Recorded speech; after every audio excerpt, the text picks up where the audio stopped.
Love bombing. Love bombing begins with overwhelming affection. Compliments rain down like confetti. Messages flood your inbox.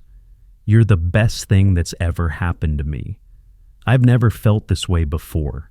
It feels magical. Like fate has handed you someone who sees your worth more clearly than even you can. In the beginning, love bombing feels like a dream. But that's the trick. The purpose of love bombing isn't pure affection. It's to bypass your defenses. The manipulator knows that rapid emotional intensity can fog your critical thinking. By flooding you with validation, they build dependence, not love. You begin to crave their praise, their attention, their approval, and once that craving forms, the real manipulation begins. Suddenly, the warmth cools. Messages slow down. Praise becomes criticism.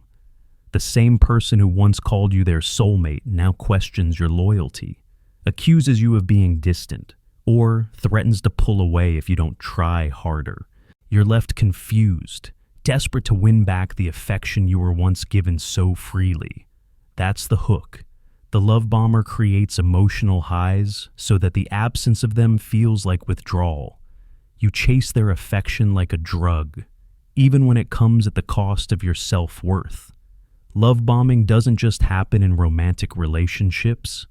It appears in cults, toxic workplaces, manipulative friendships. It's a tactic that creates dependency by first feeding the ego, then starving it. Recognizing love bombing means noticing when affection feels excessive, out of place, or conditional. It means paying attention to how fast someone moves emotionally and whether they respect your boundaries.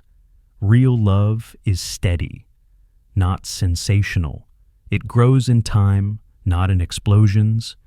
If someone makes you feel like the center of the universe after knowing you for a week, pause. Ask yourself why. Is it love? Or is it control wrapped in flattery? Love bombing is not about you. It's about power, disguised as praise. Guilt tripping. They don't scream, they don't beg, they simply sigh. I just thought you'd be there for me. I guess I was wrong about you. With a few carefully chosen words, they twist your gut. You feel a pang of shame, as if you failed someone, even when you haven't. That's the subtle art of guilt tripping.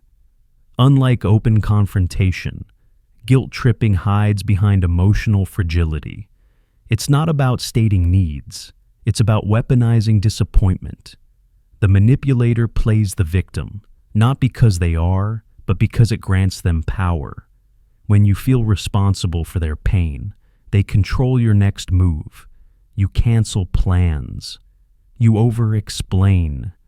You apologize for boundaries you were right to set. All because they felt hurt. And you've been taught to soothe rather than question. Guilt tripping is effective because it targets our empathy.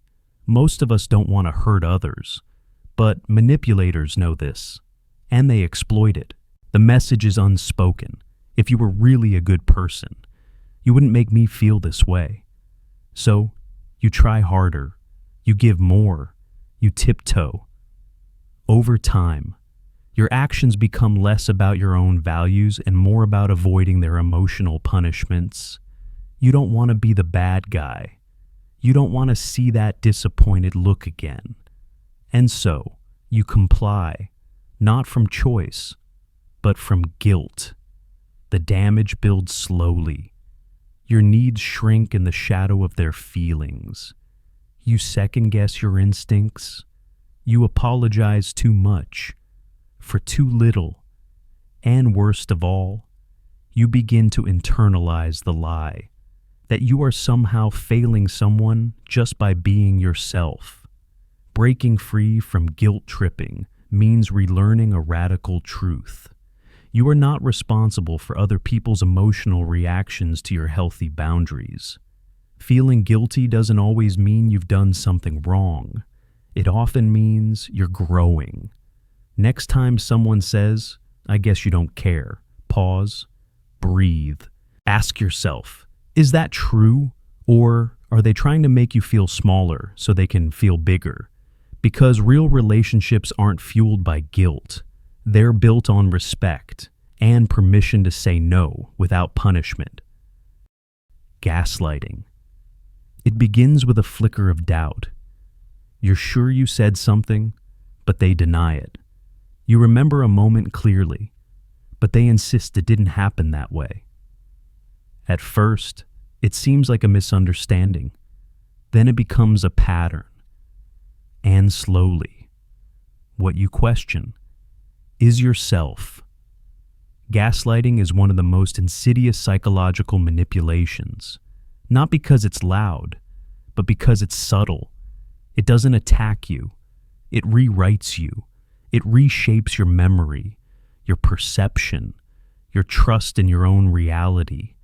The gaslighter isn't always overtly cruel. In fact, they often sound calm, rational even. That's what makes it so disorienting.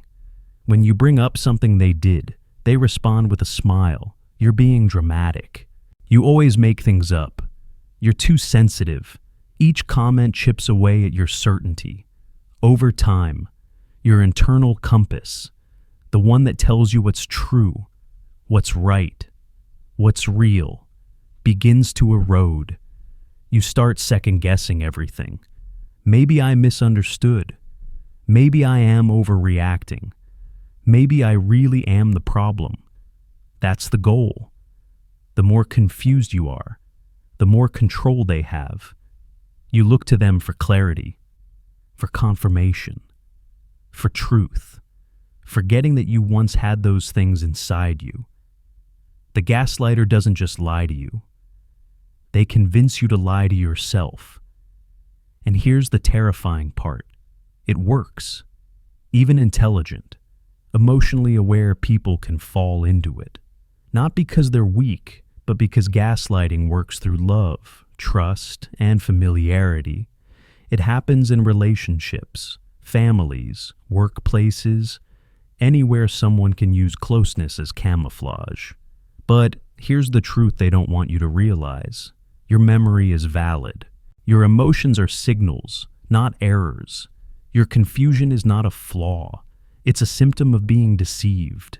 The antidote to gaslighting isn't confrontation. It's reclaiming reality. Start by writing things down. Document what's said. Talk to people you trust. Most importantly, remind yourself, your perception is not a threat. It's your anchor. Because the moment you begin to believe yourself again is the moment they start to lose their grip. Passive aggression. They smile when they say it. A compliment laced with barbs. Nice job. I didn't expect you to pull it off. Or silence so thick it hums. A door closed just a little too hard. A forgotten task that just happens to inconvenience you. Welcome to the foggy battlefield of passive aggression. Unlike open hostility, passive aggression wears a mask. It whispers instead of shouts. It allows the aggressor to maintain plausible deniability. What? I didn't say anything wrong. And yet, you walk away feeling stung, humiliated, or punished. That's the genius of it. Passive aggression is a manipulation of tone, timing, and omission. It's about withholding affection, agreement, help, all while pretending everything is fine. And because nothing explicit is said, you're left unsure. Am I imagining this? Am I being too sensitive again? That confusion is part of the trap. You're not meant to react. You're meant to doubt, to adapt, to work harder for approval that is always just slightly out of reach. In relationships, passive aggression appears as delayed replies, guilt-laced silence, or agreements followed by quiet sabotage. In the workplace, It shows up in forgotten deadlines, icy politeness, or praise that feels more like mockery. The goal isn't direct confrontation. It's emotional punishment delivered with a smile. What makes passive aggression dangerous is how it trains the recipient. You begin to scan conversations for hidden meanings. You avoid conflict, fearing the invisible consequences. You start shaping your behavior not around shared values, but around avoiding passive disapproval. Over time, you shrink emotionally, mentally, spiritually, but recognizing passive aggression gives you a choice. You can name it, call it what it is, and most powerfully, you can choose not to respond with the same hidden venom. Mature confrontation isn't weakness, it's clarity. And clarity breaks the fog that passive aggression depends on. Silent treatment. There are no harsh words, no screaming, just silence, cold, deliberate, stretching for hours or days. Not the silence of peace, but the silence of power. This is the silent treatment, a manipulation disguised as stillness. At first, it may seem like someone simply needs space. Maybe they're hurt, maybe they're thinking. But soon, the silence grows louder than any words could. You begin to feel anxious, confused. You replay everything you said, searching for the crime you didn't know you committed. The silent treatment isn't about resolution. It's about control. It says, "You hurt me. Now I'll make you pay." But instead of voicing that pain, they retreat behind a wall, forcing you to climb it, beg at its base, or blame yourself for its existence. The longer the silence lasts, the more desperate you become. You send messages, you apologize, you lower your needs, you bend, all to restore what was once normal. Communication, warmth, recognition, but they hold the key, and they know it. That's the trap. The silent treatment punishes you for trying to connect. It makes you responsible for their withdrawal. And worst of all, it conditions you. Over time, you learn, speak carefully, avoid upsetting them, anticipate their moods, or else suffer the void again. This isn't healthy boundary setting. This is emotional exile. And it hurts because humans are wired for connection. When someone you care about withdraws without explanation, your nervous system registers it as danger. The silence feels like abandonment. But here's the truth. Communication is a two-way responsibility. Silence used as punishment is not maturity. It's a weapon. The way out begins with clarity. Recognize the silence for what it is, not a reflection of your worth, but a projection of their power play.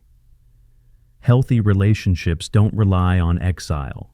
They lean into discomfort. They speak even when it's hard. They offer repair, not rejection. You deserve responses, not riddles. Presence, not punishment. Playing victim. They never seem to be at fault. Every story they tell ends the same. They were misunderstood, mistreated, unfairly attacked. Over time, a pattern emerges, not of bad luck, but of selective accountability. This is the manipulation of playing the victim.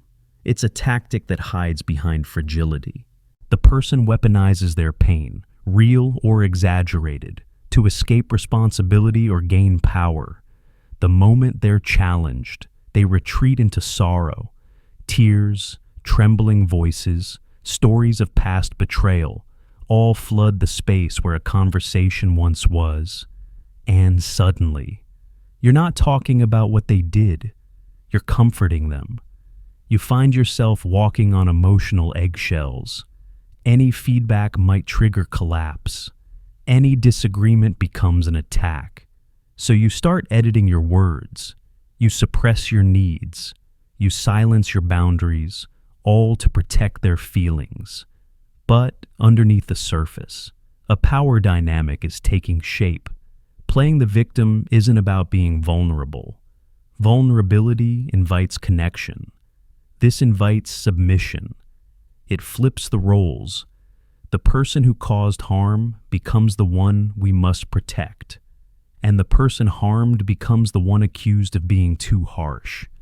This tactic thrives on empathy. Most of us don't want to hurt others. We want to be kind. The manipulator knows this and turns it against us. They become the eternal underdog, the misunderstood partner, the scapegoated friend, and if you point out the pattern, they'll say you're cruel, or worse, just another villain in their story. But here's the quiet truth. Real accountability feels uncomfortable. Growth requires facing hard reflections, not hiding behind emotional smokescreens. You are not responsible for managing someone else's refusal to look inward. You can hold space for someone's pain without letting it erase your own.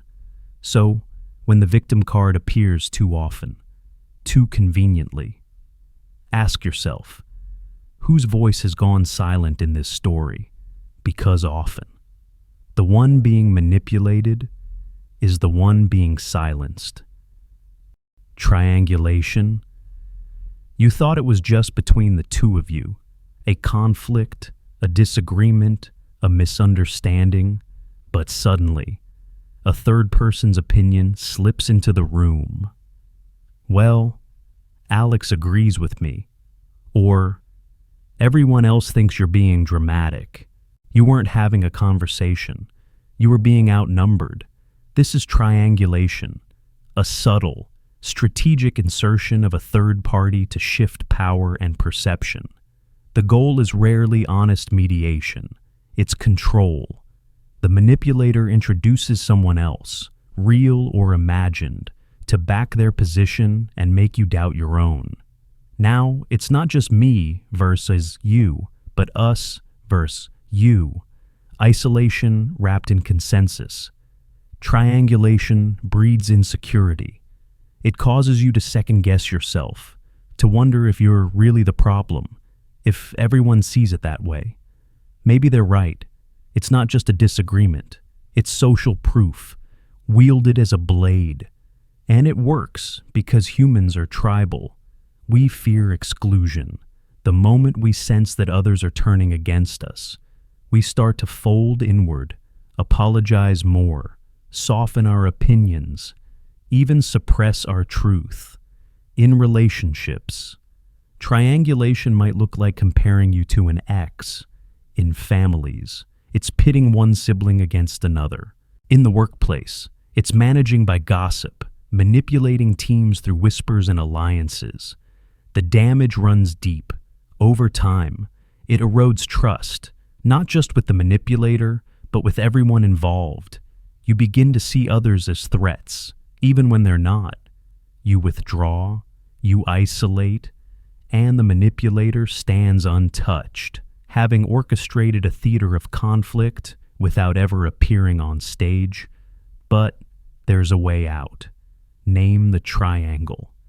Bring conversations back to the source. Let's not talk about what others said. Let's talk about what's happening between us. Refuse to engage with shadows. Refuse to be cornered by consensus. Because real connection doesn't need a jury. Just honesty, and two people willing to speak directly. Giving conditional affection. It starts so sweetly. A smile when you agree, warmth when you comply, silence when you don't. Suddenly, love feels like a reward, and affection becomes a currency. This is the manipulation of conditional affection. Instead of being given freely, love is dangled like bait. You're praised when you behave, distanced when you push back. It's not always loud. Sometimes it's a quiet withdrawal, a delay in response, a subtle shift in tone. You don't even notice the rules being written. Until you break one, You might find yourself wondering, what did I do wrong? And then, what do I need to do to feel loved again? That's the trap. Affection becomes a performance review. You're being measured, not embraced, in healthy relationships. Affection flows from authenticity, not behavior control. But when someone uses love as leverage, they reshape your emotional compass. You start chasing approval rather than connection. You smile when you're hurting, agree when you disagree, mold yourself into whatever keeps the warmth alive. This tactic is especially subtle because it mimics care. The manipulator doesn't scream or shame, they simply go cold. They let you feel the chill of absence and teach you to associate it with your own deviation.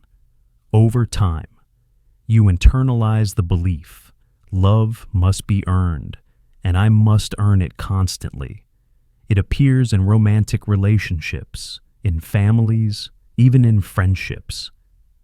A partner withholds affection after a disagreement. A parent gives attention only when the child excels. A friend grows distant when you're not available enough. None of it is stated aloud, and that's what makes it effective. It feels personal, not strategic. But here's the quiet truth. Real love doesn't keep score. It's not withheld to punish or shape you. It meets you where you are, especially when you're not perfect. So, when affection feels like a test, pause, ask yourself, am I being loved or am I being managed? Because no one deserves a connection that vanishes the moment they stop performing. Overpromising. At first, it sounds like a dream. I'll always be there for you. This time will be different. You can count on me, no matter what. But dreams dissolve when words float far beyond action. Welcome to the manipulation of overpromising, where grand declarations are used not to inspire trust, but to control it. The overpromiser doesn't intend to follow through, or if they do, their follow-through isn't the point. What they want is your hope, your patience, your emotional investment. Now, it's not just empty words. It's a tool, a way to disarm doubt, bypass accountability, and build a version of themselves that they can't live up to, and they don't need to. As long as you keep believing, overpromising works because humans are drawn to certainty, especially in times of uncertainty. We cling to promises when reality feels unstable. So, when someone offers a grand future, we relax, we invest. We give more than we should because we've been handed a blueprint of something better. But then, delays, excuses, shifting timelines, small failures wrapped in bigger explanations. You know, I meant well. It's just bad timing. You need to trust me. And so, we stay, hoping that the promise will catch up to reality. Over time, this dynamic can become exhausting. You find yourself defending someone more than they defend you. You become the keeper of their potential. You remember what they said more than what they did.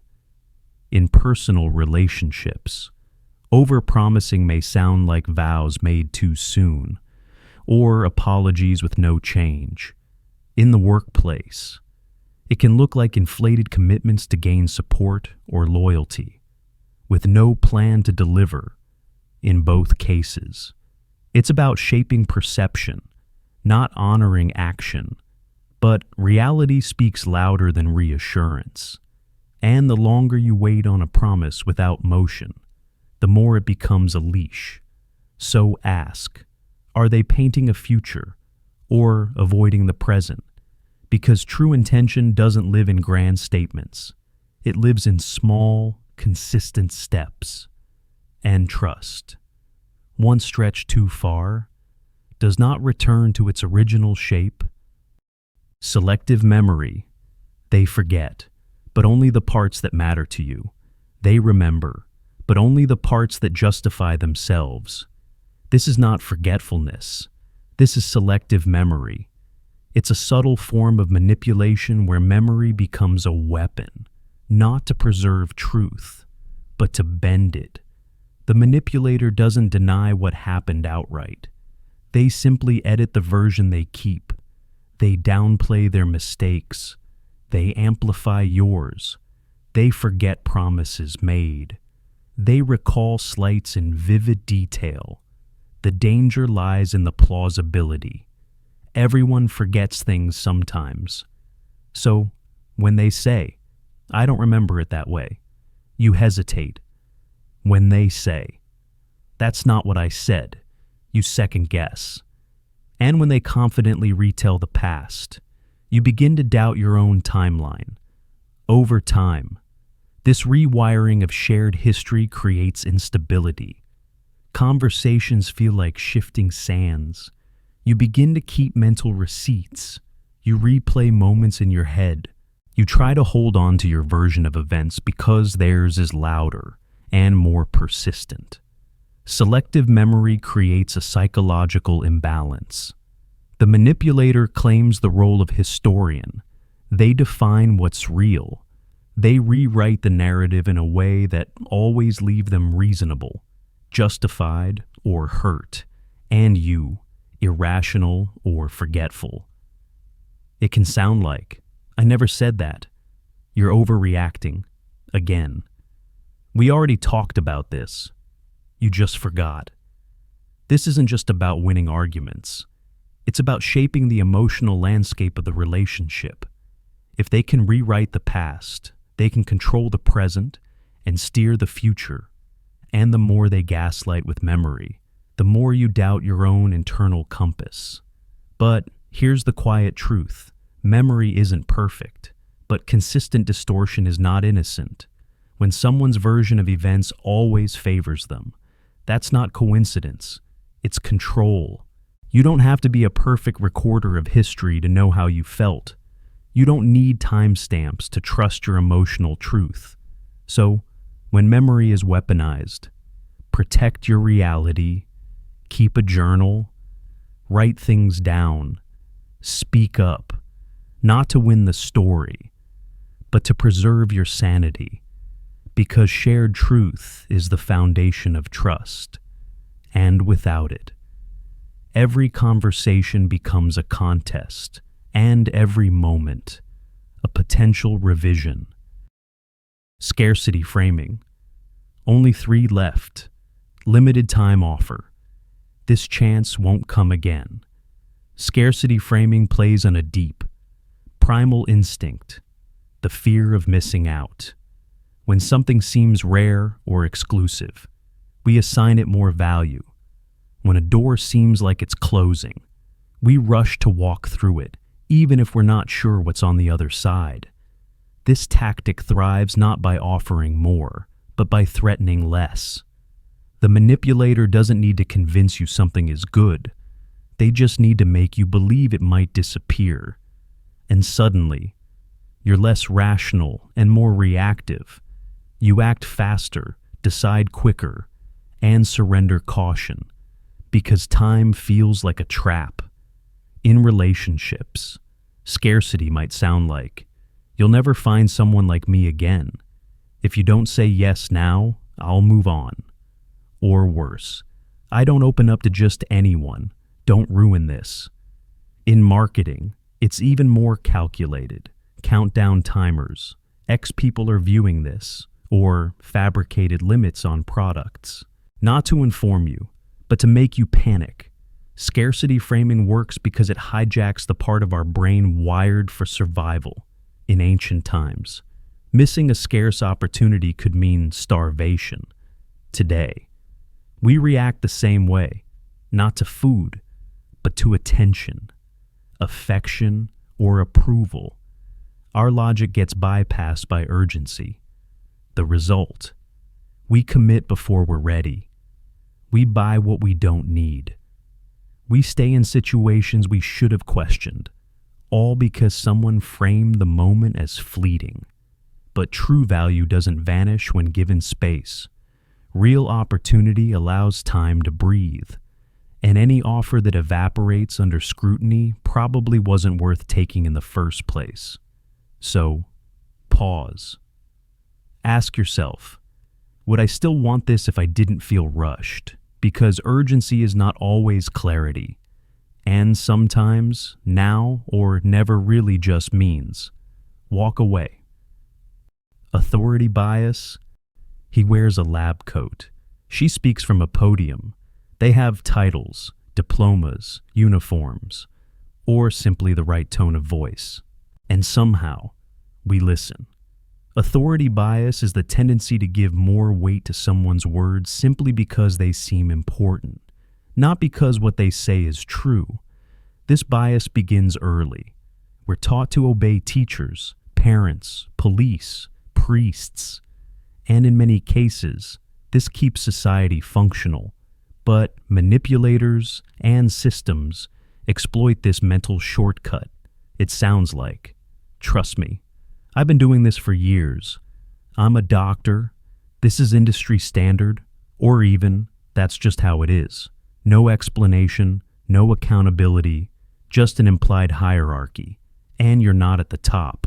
In manipulation, authority bias silences doubt. It discourages questions. If someone in power says something confidently enough, it becomes hard to challenge, even if it makes no sense. This tactic works especially well when paired with symbols, badges, credentials, technical jargon, or polished presentations. The surface looks smart, so we stop looking deeper. But true expertise welcomes scrutiny. Real leaders explain, not just command. They encourage critical thought, not blind obedience. The danger of authority bias isn't just in being misled. It's in outsourcing your judgment. You begin to trust appearances over substance, tone over logic, status over truth. And when this pattern is repeated enough, you stop asking, is this right? You start asking, who said it? But titles aren't truth, uniforms aren't virtue, and confidence isn't correctness. So, the next time someone tells you how it is, pause, ask why, ask how, ask who benefits if you believe them. Because the moment you stop questioning is the moment someone else starts writing your beliefs for you. Anchoring effect. You walk into a store. A jacket costs $300, marked down from $600. You weren't planning to buy a jacket, but suddenly, $300 feels like a deal. This is the anchoring effect. The mind's tendency to rely too heavily on the first piece of information it encounters when making decisions. That first number, fact, or phrase becomes a mental anchor. Everything that follows is judged in relation to it, not on its own merit. Manipulators love this. They don't have to convince you something is good. They just need to present it after something worse. $300 isn't cheap, but after $600 it feels like it. That 5 out of 10 doesn't sound impressive until you hear the class average was 3. A 5-minute wait feels long, unless the sign said, expected wait. 15 minutes. Anchoring works because your brain wants a frame of reference. But it doesn't ask, is this anchor valid? It simply clings. In relationships, anchoring might sound like, at least I didn't yell. You're lucky I even showed up. I've been worse. By comparing today's behavior to something worse from the past, manipulators lower your expectations and make neglect feel like effort. In media, anchoring affects how you interpret statistics, politics, danger. A number thrown out at the start of an article, or the headline, colors your entire perception, even if it's later disproven. But the most dangerous anchors are the ones we internalize. I'll never be good enough. This is the best I can hope for. These things just don't happen for people like me. We frame our lives around those invisible benchmarks. The trick is not to avoid anchors. You can't. But you can question the rope tied to them. Who placed this anchor? What purpose did it serve? And does the weight I feel actually belong to me? Because sometimes, the only thing holding us down is the first thing we believed. Social proof. You hesitate at the restaurant door, but then you see it, a crowd inside, full tables, people laughing. Instantly, your doubt fades. It must be good. You think, that's social proof, the human tendency to use others as evidence. When we're unsure what to think, we look around and borrow the opinions of the majority. The crowd becomes our compass, but not always our truth. This instinct helped our ancestors survive.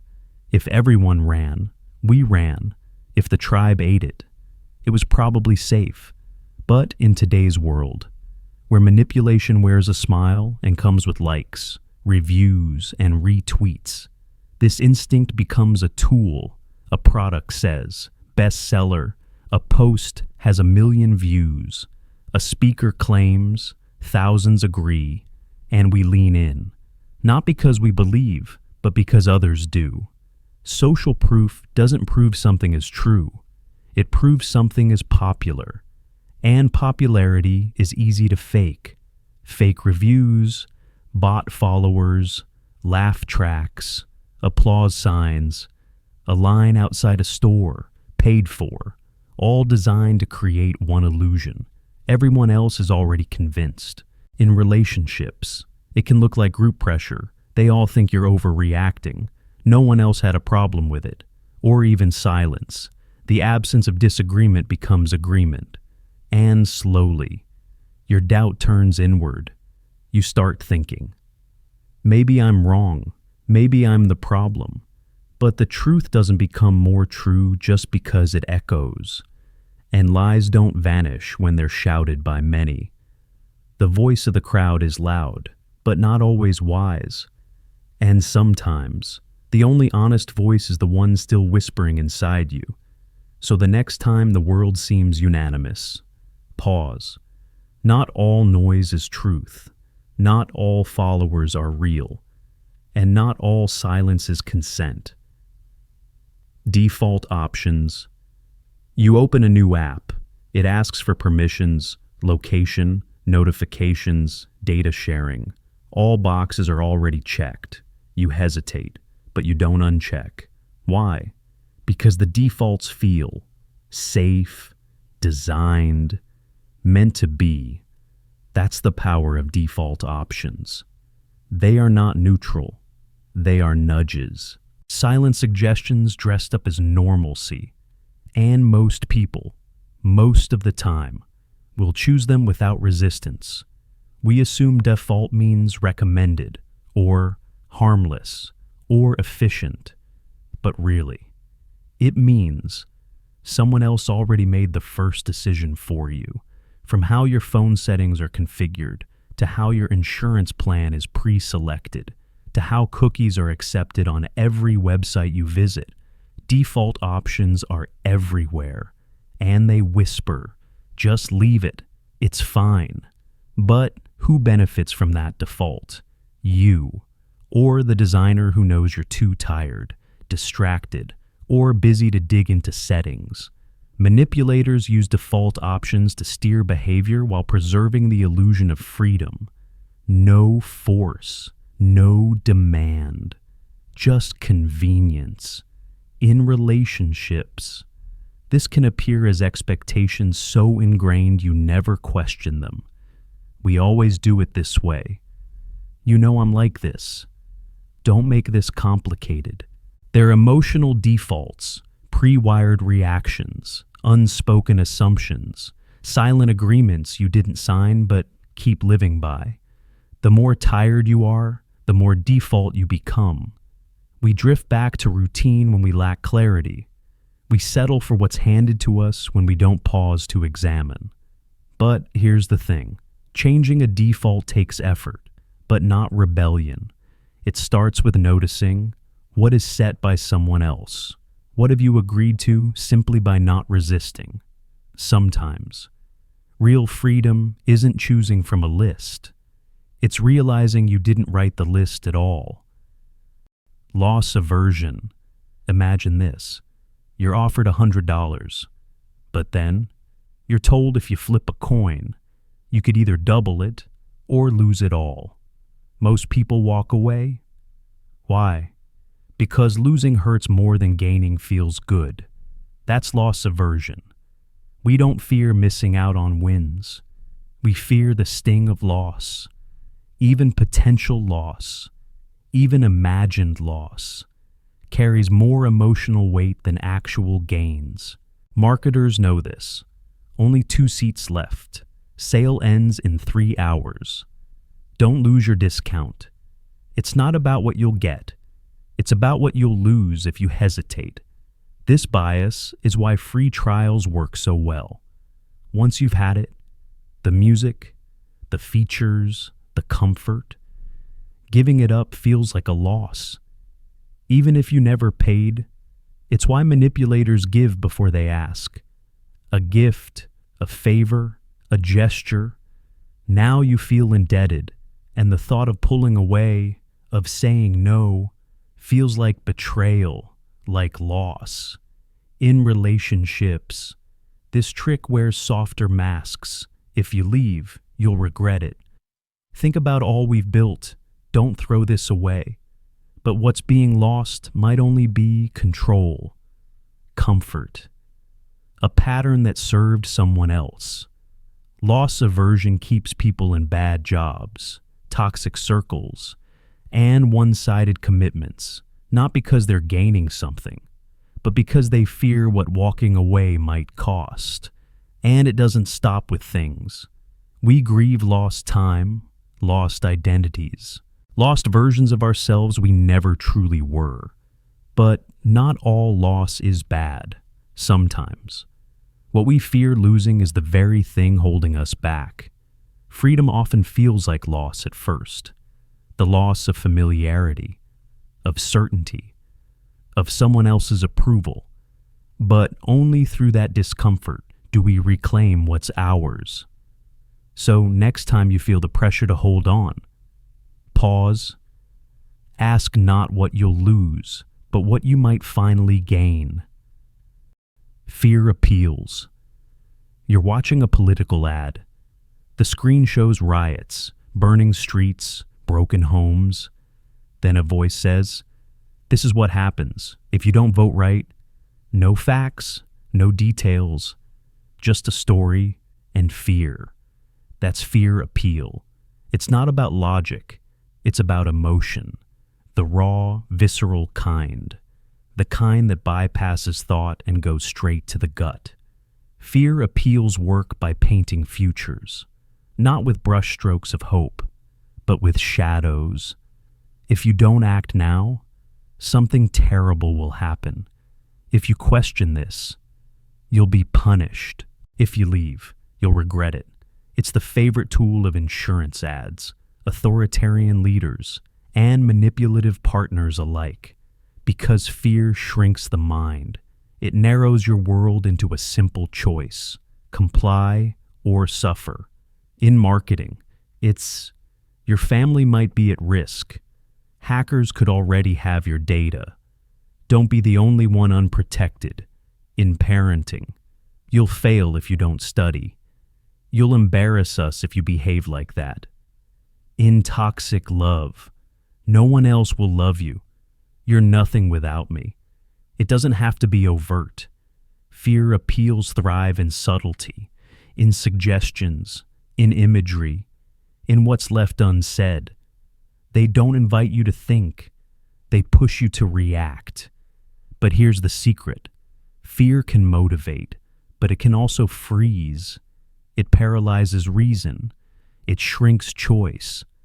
It makes you easier to herd. And often, what you fear isn't real. It's a story, planted there, not grown. So, when someone tries to sell you safety, ask, from what exactly? And if someone tries to love you through fear, ask, is that really love? True freedom doesn't scream security, it whispers courage. False urgency. You open a website and see a blinking banner, only 3 hours left. But when you return tomorrow, it's still there. Same countdown, same urgency. This is false urgency, a manipulation of time, designed to pressure you into action before you can think. Real urgency comes from real stakes, a fire, a deadline, a heart that's about to stop. But false urgency, it's manufactured. It borrows the appearance of importance without the substance. And it's everywhere. Marketing uses it in abundance. Limited time offer, flash sale ends soon, act now, or miss out forever. The goal isn't to inform you, it's to rush you, to make you act before reflection, before comparison, before intuition has time to whisper, wait, something feels off. Fear and scarcity are partners in this con. Together, they make time feel like a trap. If you don't buy now, you'll regret it. If you don't answer, the opportunity vanishes. If you hesitate, someone else will take it. But most of these clocks are illusions. Digital sandcastles rebuilt every morning. And the last chance is often just the next tactic wearing a different hat. False urgency thrives not just in commerce, but in manipulation. The boss who demands urgent work that leads nowhere. The friend who needs an immediate favor, again. The partner who says, decide now, or we're over. It compresses your world into a moment, removes the space where choice grows. It creates pressure not from truth, but from tempo. So, what can you do? Pause, ask, who set this clock? What happens if I don't obey it? Is this a decision or a reaction? Time is yours. Take it back. Because the most important choices in life rarely come with countdowns. They come with clarity. And that takes time. Bandwagon effect. You're walking down the street, unsure where to eat. One restaurant is empty. Another has a line out the door. You join the line, not because of the menu, but because, well, everyone else is there. That's the bandwagon effect. It's the pull of the crowd. The quiet suggestion that if many people are doing it, then it must be good, or right, or safe. Humans are social creatures. We look to others for cues, especially when uncertain. This instinct once kept us alive. If the tribe ran, we ran. But in modern life, this same reflex becomes a lever. It's why ads say, #1 best-selling. Why influencers flash everyone's loving this. Why political campaigns chant slogans in unison. The more people doing something, the more we want to believe it's worth doing. Not out of logic, but out of belonging. The bandwagon effect doesn't always shout. Sometimes it whispers in subtle ways, the trending topic you don't fully understand. But repost anyway. The opinion you adopt because no one in the room disagrees. The product you buy because of reviews, not need. It's comforting to align with the majority. But comfort is not clarity. The crowd may be wise, but it can also be misled, manipulated, or simply wrong. History is full of bandwagons that led off cliffs. Ideas normalized not because they were true, but because they were repeated. Wars fought, markets crashed, rights denied, all because people followed the rhythm of the crowd, not the beat of thought. Manipulators know this. They don't need to change your mind, just make you feel alone for disagreeing. So how do you resist? Pause, ask, do I want this? Or do I want to want what others want? Is my agreement born of reason? or fear of exclusion. It's not wrong to join the crowd, but it is dangerous to never question why it's moving. Sometimes the wisest step is stepping aside. Framing bias. Imagine you're told, this medicine has a 90% success rate. Now imagine you're told, this medicine fails 1 out of every 10 times. Same data, different feeling. That's the power of framing. Framing bias isn't about changing facts. It's about changing the lens.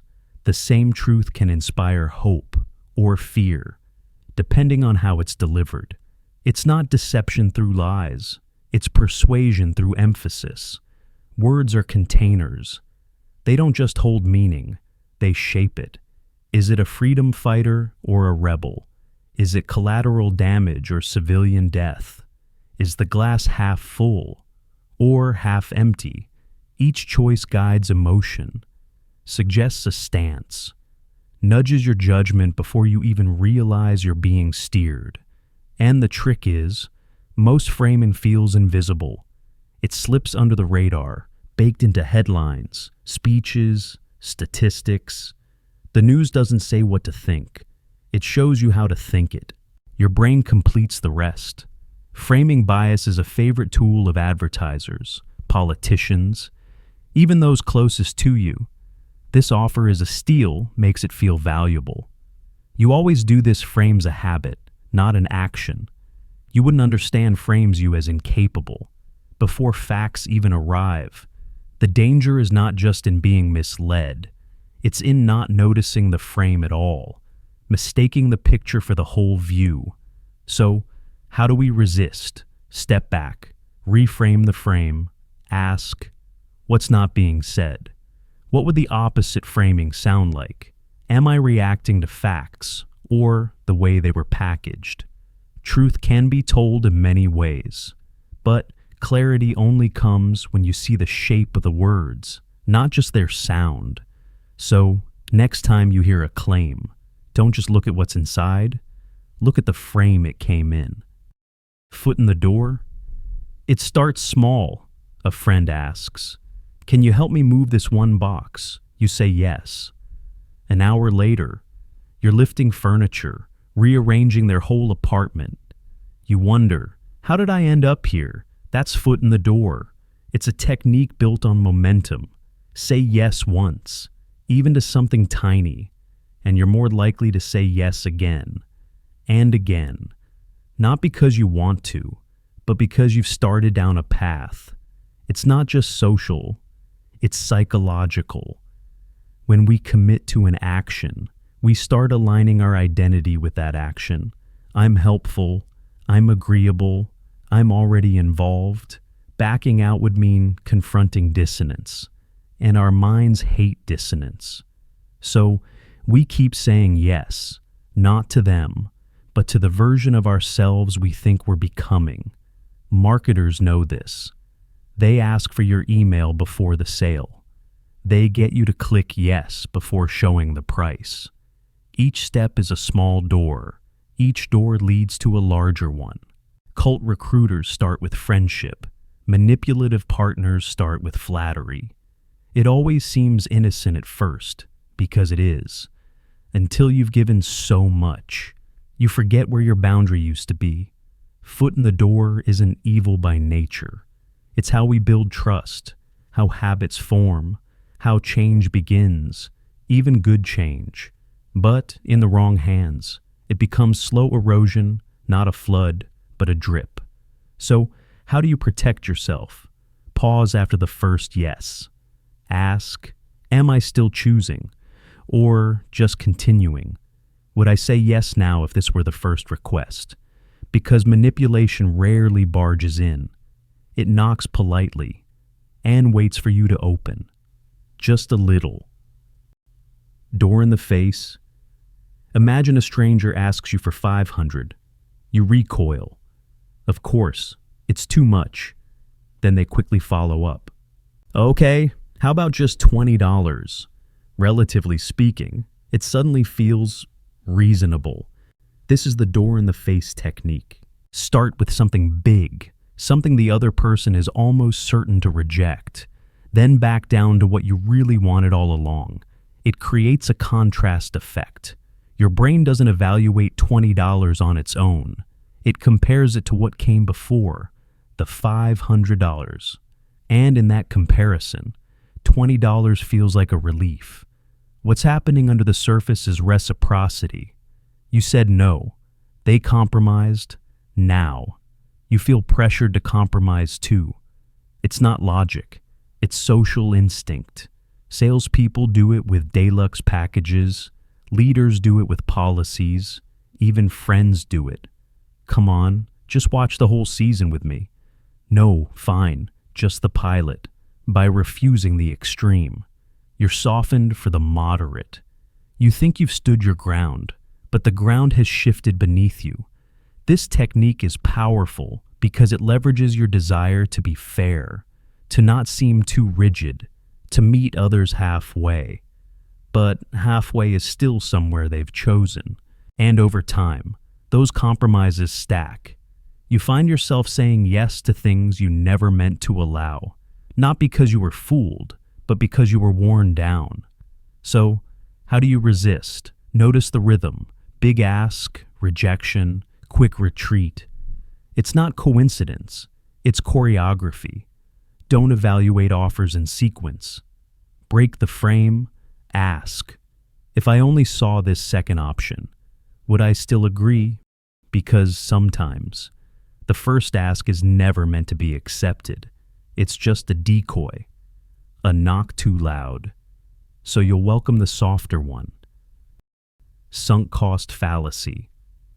You've waited 45 minutes at a restaurant. The service is slow. The food hasn't come. But you tell yourself, I've already waited this long. I might as well stay.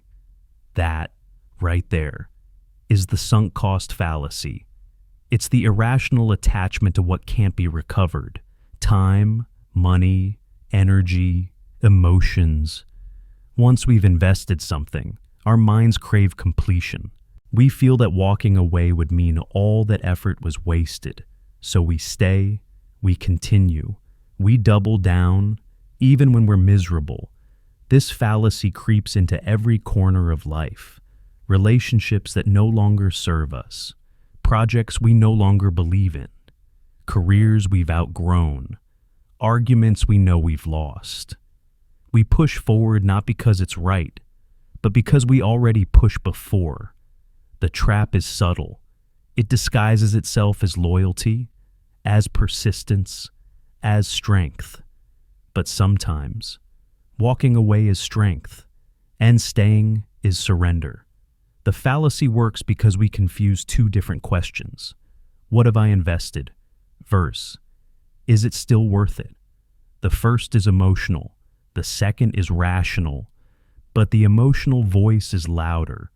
Manipulators know this.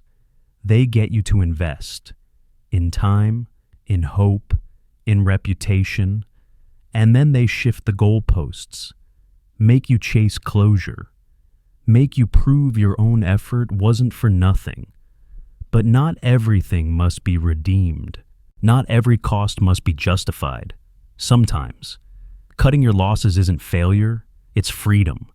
So, ask yourself, would I choose this again, right now, with fresh eyes? If the answer is no, the past shouldn't chain you to the present, because the past is gone, and all you truly own is your next choice.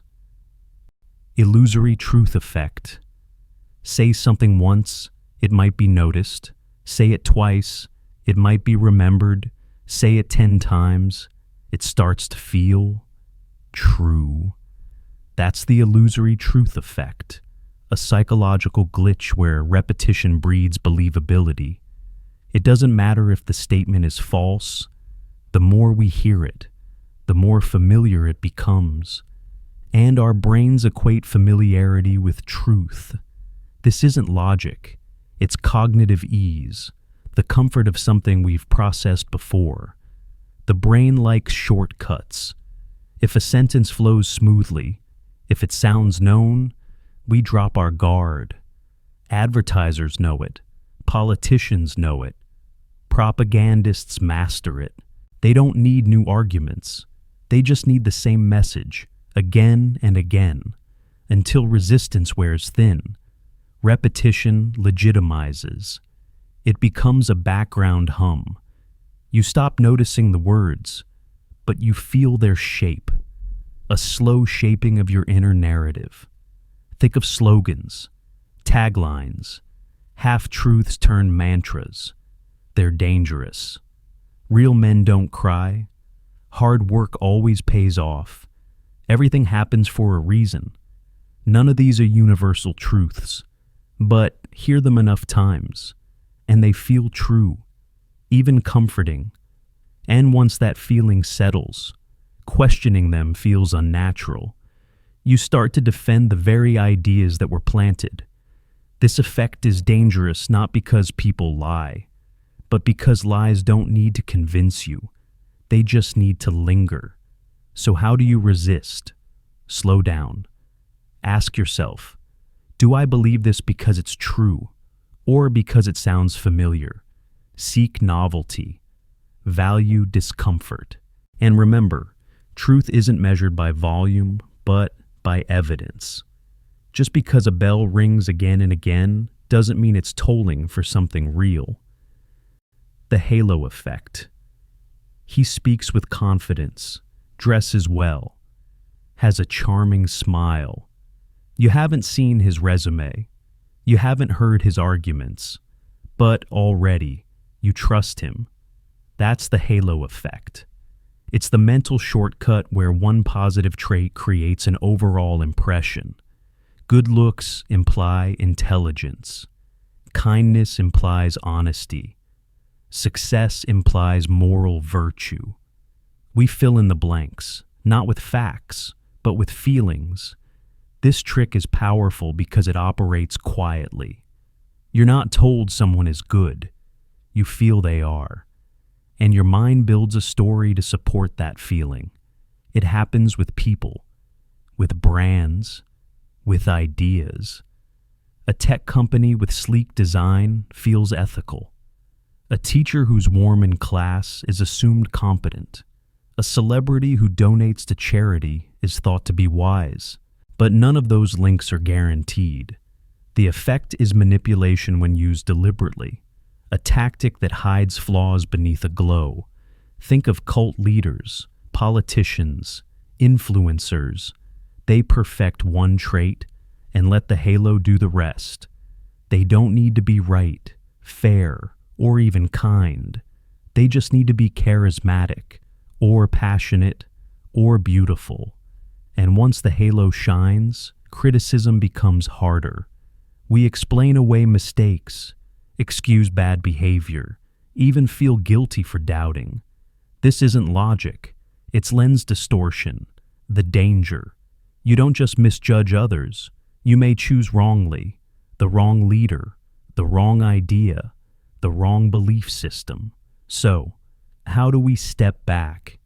By remembering. Every person is a mosaic. Brightness in one tile doesn't mean the whole pattern glows. Separate the traits. Judge each piece on its own. Don't let the light blind you, because what looks like virtue may just be clever lighting. Priming. You walk into a room with faint music playing, soft piano, melancholic tone, without noticing.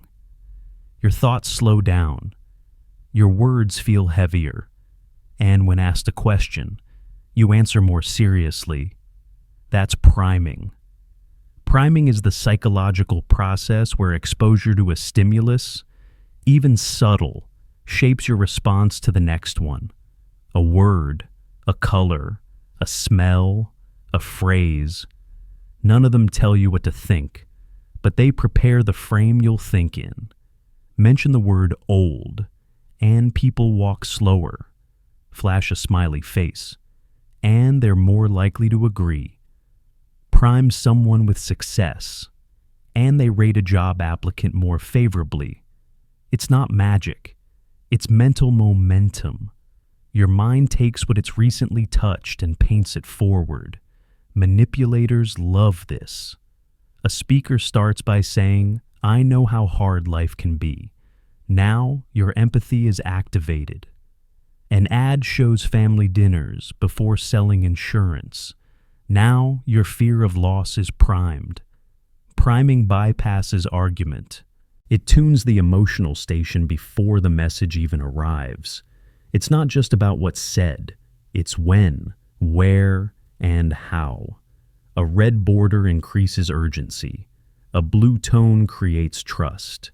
Even a single word in a headline, murder versus tragedy, primes you differently. And the worst part, it works best when unnoticed. The less aware you are, the more influence it has. So, how do you defend yourself? Cultivate awareness. Notice the mood before the message. Ask, what was I exposed to right before this? Am I reacting or being guided? Because the trap isn't the content, it's the setup. In a world full of signals, the quietest ones often echo the loudest. Commitment bias. You sign a petition, harmless, just a signature. But days later, you're asked to donate to the cause, and you do. Why? Because you already said yes. This is commitment bias. It's the human tendency to remain consistent with past actions, even when circumstances change. Once we've made a choice, a belief, a purchase, a stance, we feel pressure to stick with it, not because it's right, but because we already committed. It feels rational, but often it's not. We rewrite our memories, filter facts, and ignore contradictions, all to avoid the discomfort of change. The bias isn't rooted in logic. It's rooted in identity. I'm the kind of person who, I've always believed that. I wouldn't go back on my word. These thoughts are not reflections. They are reinforcements, mental glue, and manipulators know how to use that glue. Start small, a free trial, a pledge, a public post, a handshake. Once you've taken that first step, they nudge the second, then the third, because each step makes the last one seem justified. And turning back feels like betrayal, not of them, but of yourself. This is how we stay in bad relationships. Defend poor investments. Cling to broken beliefs. Not because they serve us, but because we already walked too far. And every step forward makes turning around harder. The trap is subtle. It disguises rigidity as strength, loyalty as integrity. But real integrity includes the ability to change, to admit, I was wrong. I see it differently now. I've grown. So how do we escape? Pause before each new step. Ask, is this consistent with truth or just with habit? Would I make this choice again today? Because staying the course isn't always noble. Sometimes it's just inertia in disguise. Break the chain, not to betray the past, but to stay loyal to your future. Projection. Have you ever accused someone of being jealous, only to realize later that the jealousy was yours all along? That's the strange mirror of projection, a psychological trick where we unconsciously attribute our own unwanted thoughts, feelings, or traits to others. It's not that we see the world clearly, it's that we see ourselves in it, and blame the reflection. Projection often begins in discomfort. When a thought arises that conflicts with our self-image, envy, aggression, insecurity, our mind flinches. Rather than accept it, we outsource it. We place it onto someone else, shielding our ego from the sting of contradiction. In our eyes, it's they who are angry, they who are manipulative, they who are selfish. But beneath the judgment is often a truth we don't want to face. This defense mechanism offers short-term relief but long-term distortion.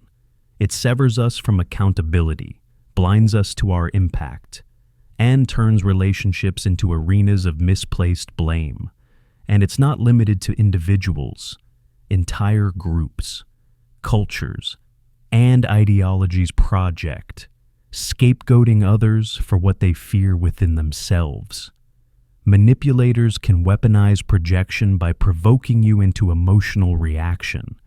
Then flipping the blame, they accuse you of being controlling when you set boundaries. They call you cold when you withdraw from their chaos. And because projection works both ways, they may genuinely believe it. The trick isn't always conscious. It's psychological self-preservation, misfiring in the open. So, how do we escape the trap? Start by asking, is this feeling really about them? Or is it something in me? Cultivate emotional honesty. Notice the judgments that come quickly and harshly. Often, those are echoes of our own internal struggles.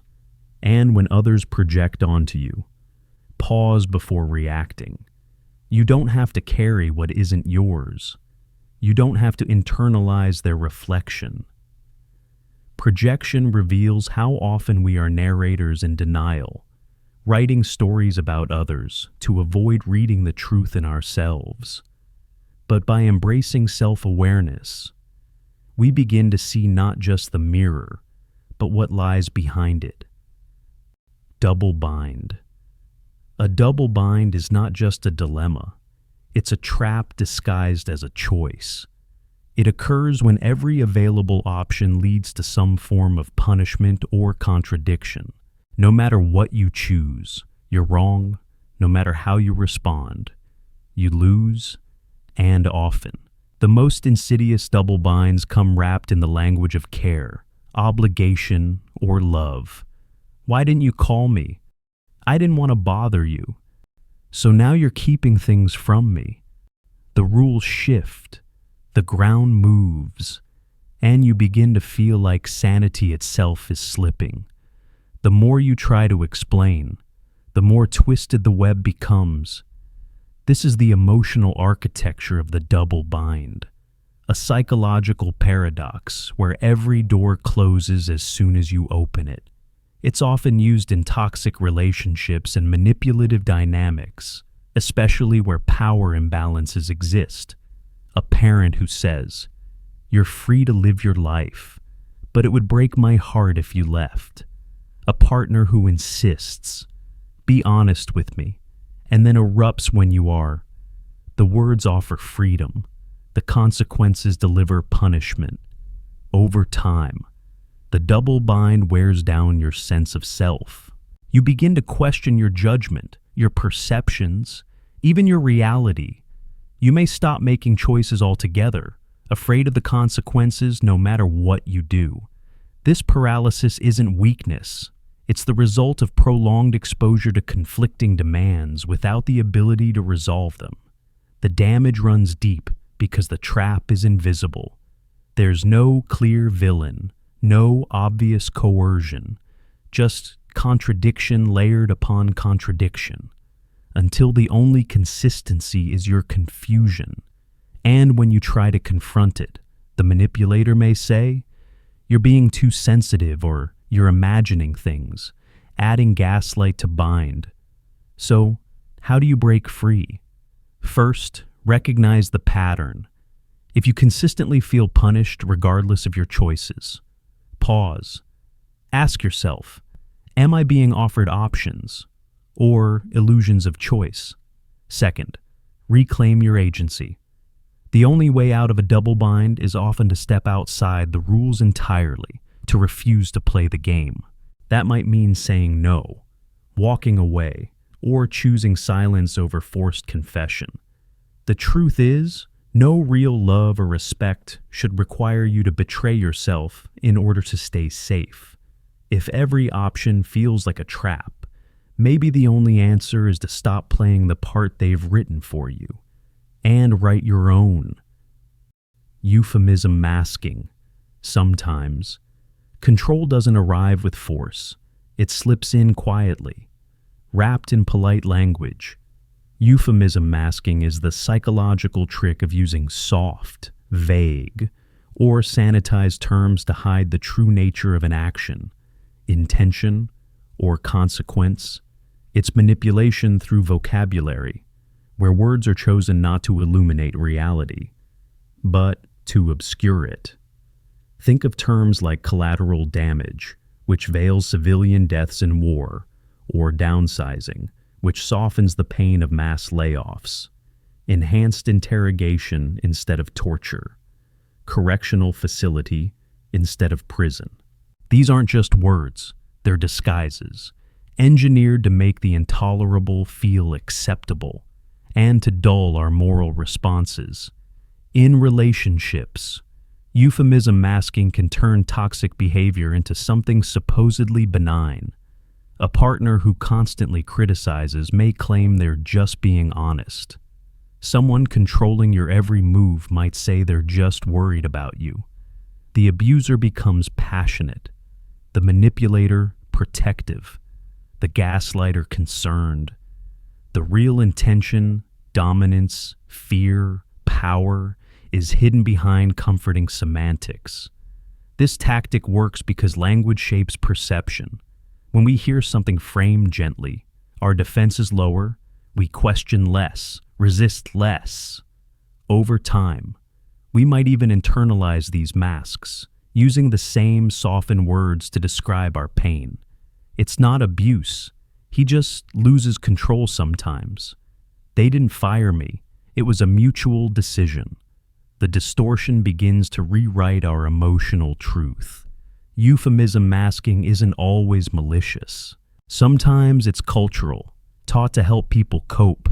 But when it's used to justify harm, to normalize cruelty, or to conceal manipulation, it becomes a powerful weapon.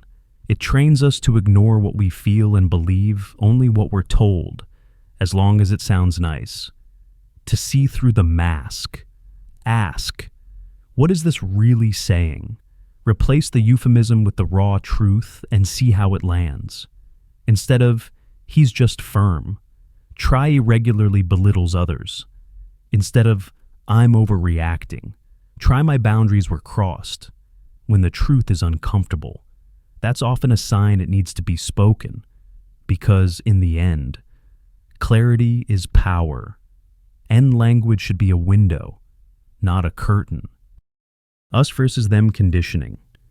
From the playground to the battlefield, the instinct to divide into us and them runs deep. But when this division is cultivated deliberately, sharpened and weaponized, it becomes a tool of manipulation. Us versus them conditioning is the subtle, often systemic tactic of creating artificial categories between people, exaggerating differences and fueling loyalty through opposition. At its core, this trick tells you, you belong here. They don't. It builds group identity not on shared values but on shared enemies. The result, loyalty becomes blindness. Empathy fades, and questioning your own group feels like betrayal. In politics, it's everywhere. We are the real citizens. They are outsiders. Our values are under attack by them. The language of fear disguises itself as protection, and in the process, critical thinking is replaced with tribalism. The message is clear: unity through division. In workplaces, it manifests in departmental rivalries or hierarchical superiority, management versus staff, creative versus sales, old guard versus new blood. These divides are often encouraged, subtly or overtly, to keep groups focused on internal competition rather than upward questioning. Even in personal relationships, the trick appears. A manipulative partner might say, "Your family doesn't understand us," or "Our love is special. No one else gets it." Slowly, you're drawn away from other support systems and into a controlled dynamic, where your world shrinks to just us. And if you ever reach back out, it's seen as betrayal. This conditioning thrives on repetition. The more it's reinforced, the more natural it feels. Over time, it erodes nuance. They become caricatures, stripped of individuality. You stop listening, stop engaging, and start defending your group not because it's right, but because it's yours. But here's the quiet truth. Most people don't neatly fit into us or them. We're layered, shifting, contradictory beings. The categories are often illusions, convenient frames used by those who benefit from control. To resist this trick, seek complexity. When someone presents a group as a monolith, ask, what's missing from this picture? Step outside the echo chamber. Speak with someone on the other side, not to debate, but to understand. Because when you dissolve the false wall between us and them, what's left is just we, and that's far harder to manipulate.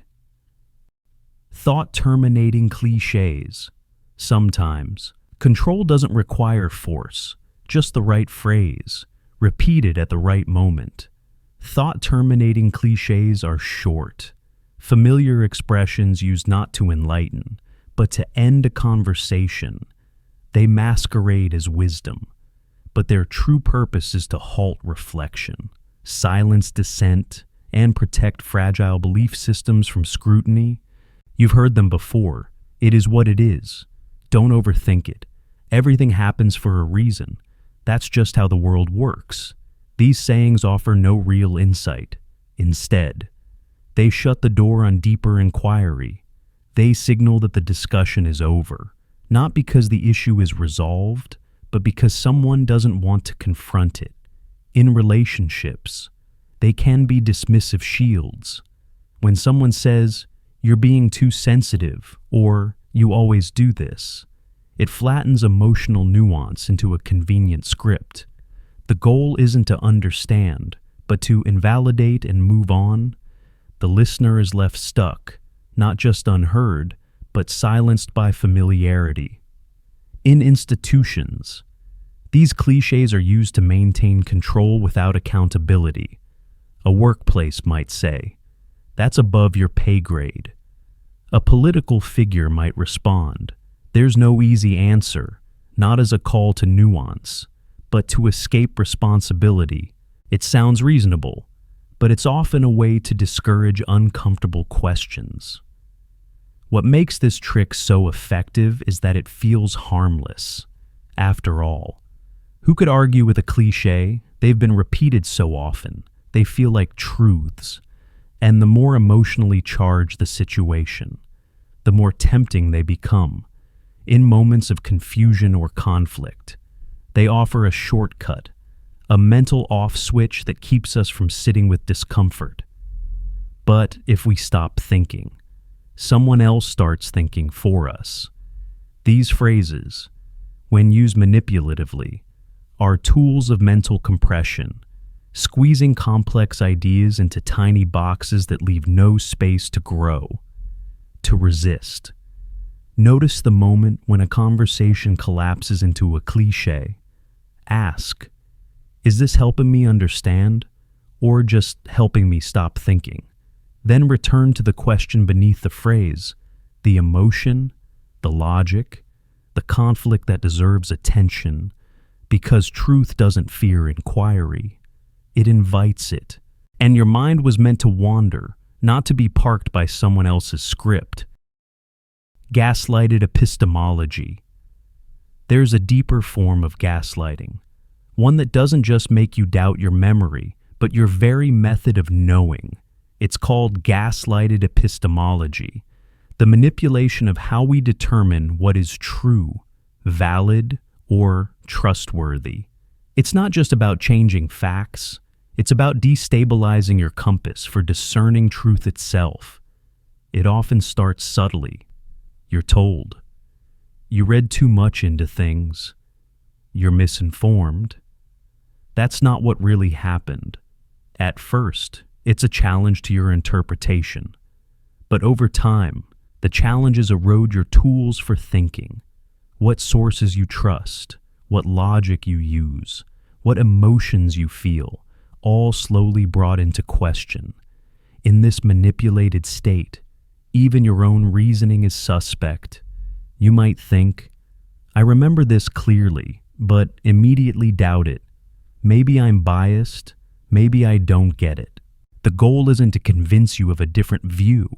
It's to make you incapable of holding any view with confidence. Paralysis becomes control. This trick is common in environments of concentrated power, political regimes, cults, toxic relationships. The authority figure becomes the sole source of truth. They might say, everyone else is lying to you, or only we see reality. They isolate you not just from others, but from your internal ability to trust perception, evidence, and intuition. It's epistemological erosion. You don't just lose track of facts, you lose the very scaffolding that holds knowledge together. Every contradiction becomes explainable, every doubt redirected toward you. Eventually, even lies feel like warmth, familiar, stable, easier than the chaos of trying to think for yourself. But here's the paradox. If everything you think is wrong, who told you that? And why do they get to be right? To resist, begin by validating your ability to know. You may not always be correct, but your process matters. Curiosity is a compass. Doubt is not a weakness. It's a sign you're alive and thinking. Rebuild your epistemology with care. Question what you read, but also question those who discourage all questioning. The antidote to gaslighted knowing is not certainty, but courage, the bravery to seek, to learn, and to reclaim your right to make sense of the world. Identity reward, punishment. Sometimes, manipulation doesn't come through words or logic. It comes through the invisible currency of belonging. Identity reward and punishment is a tactic where approval and disapproval are used as tools to mold your self-image.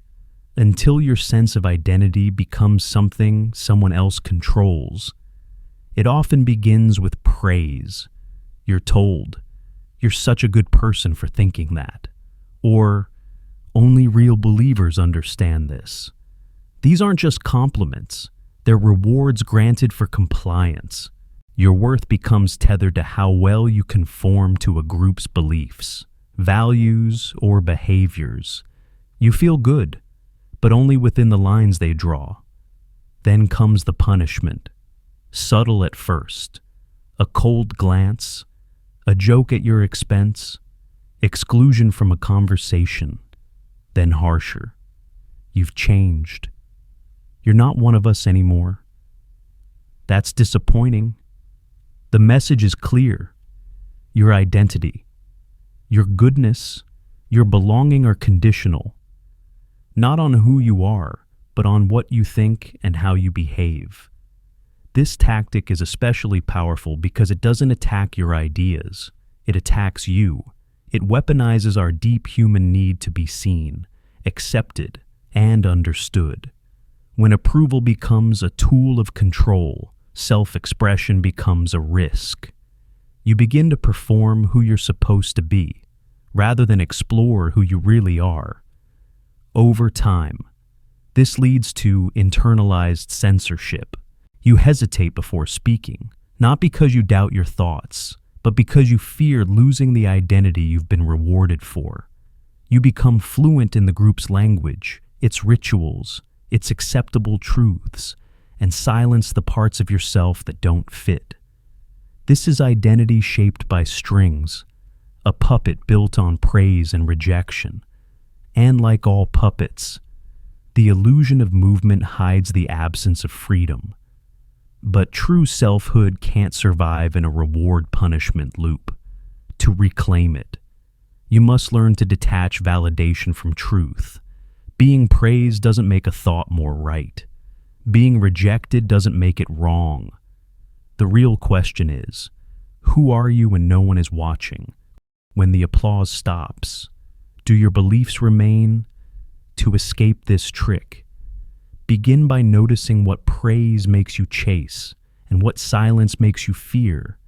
Your identity is not a performance. It is a process, messy, evolving, and worth protecting. Manufactured loyalty. Loyalty is a powerful force when freely chosen. It builds trust and belonging. But when engineered, it becomes a trap disguised as devotion. Manufactured loyalty is the psychological manipulation of attachment, where bonds are cultivated not through mutual respect, but through psychological conditioning and emotional entanglement. It often starts with immersion. The manipulator showers you with attention, shared secrets, or grand visions of purpose. You're made to feel chosen, special, part of something larger than yourself. But this bond isn't built on who you truly are. It's built on how useful your loyalty is to their goals. Next comes investment. You're asked to give time, money, emotional labor, belief. The more you give, the more entangled you become. And here lies the trick. The act of investing makes you feel loyal. The sunk cost illusion kicks in. I've put so much into this. I must believe in it. You confuse your contribution with genuine connection. Soon, doubt feels like betrayal. You begin to police your own thoughts, fearing that questioning means disloyalty. The manipulator might say things like, "After all we've done for you," or "I thought you were one of the few who understood." These aren't just guilt trips, they're loyalty tests. Fail, and you risk exile. Pass, and you're rewarded with inclusion, for now. Manufactured loyalty often flourishes in systems, high control groups, cults, exploitative companies, or codependent relationships. It thrives on blurred boundaries, emotional debt, and the fear of abandonment. You're not staying because it's right. You're staying because you've been trained to equate leaving with disloyalty, and disloyalty with being ungrateful, selfish, or lost. But true loyalty doesn't fear scrutiny. It invites it. Real connection allows for disagreement, change, and space. Manufactured loyalty, by contrast, tightens when questioned and punishes when challenged. To escape this trap, start by examining the origin of your devotion. Did you choose it freely, or were you slowly taught to feel indebted? What would happen if you walked away? Would the love remain, or vanish? Guilt by association. Sometimes, you don't need to say or do anything wrong to be condemned. Just being near the wrong person is enough. Guilt by association is a psychological tactic that weaponizes proximity, where the ideas, actions, or labels of others are projected onto you, simply because you're connected in some way. You express curiosity about a controversial thinker. Suddenly, you must agree with everything they say. You share a stage with someone who later says something offensive. Now your values are questioned. You speak up for nuance in a polarizing debate, and you're lumped in with extremists. The logic is simple, seductive, and dangerous. If they're with them, they must be like them. This manipulation thrives on tribal thinking. It draws black and white lines through the gray complexity of life. It encourages people not to understand you, but to categorize you.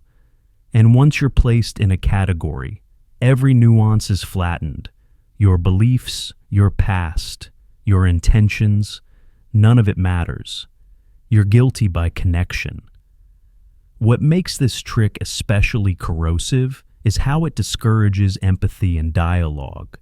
It instills fear. Fear of being mislabeled, fear of being misunderstood, fear of being socially exiled. And so, we begin to censor ourselves. We avoid the wrong people, the wrong conversations, the wrong ideas.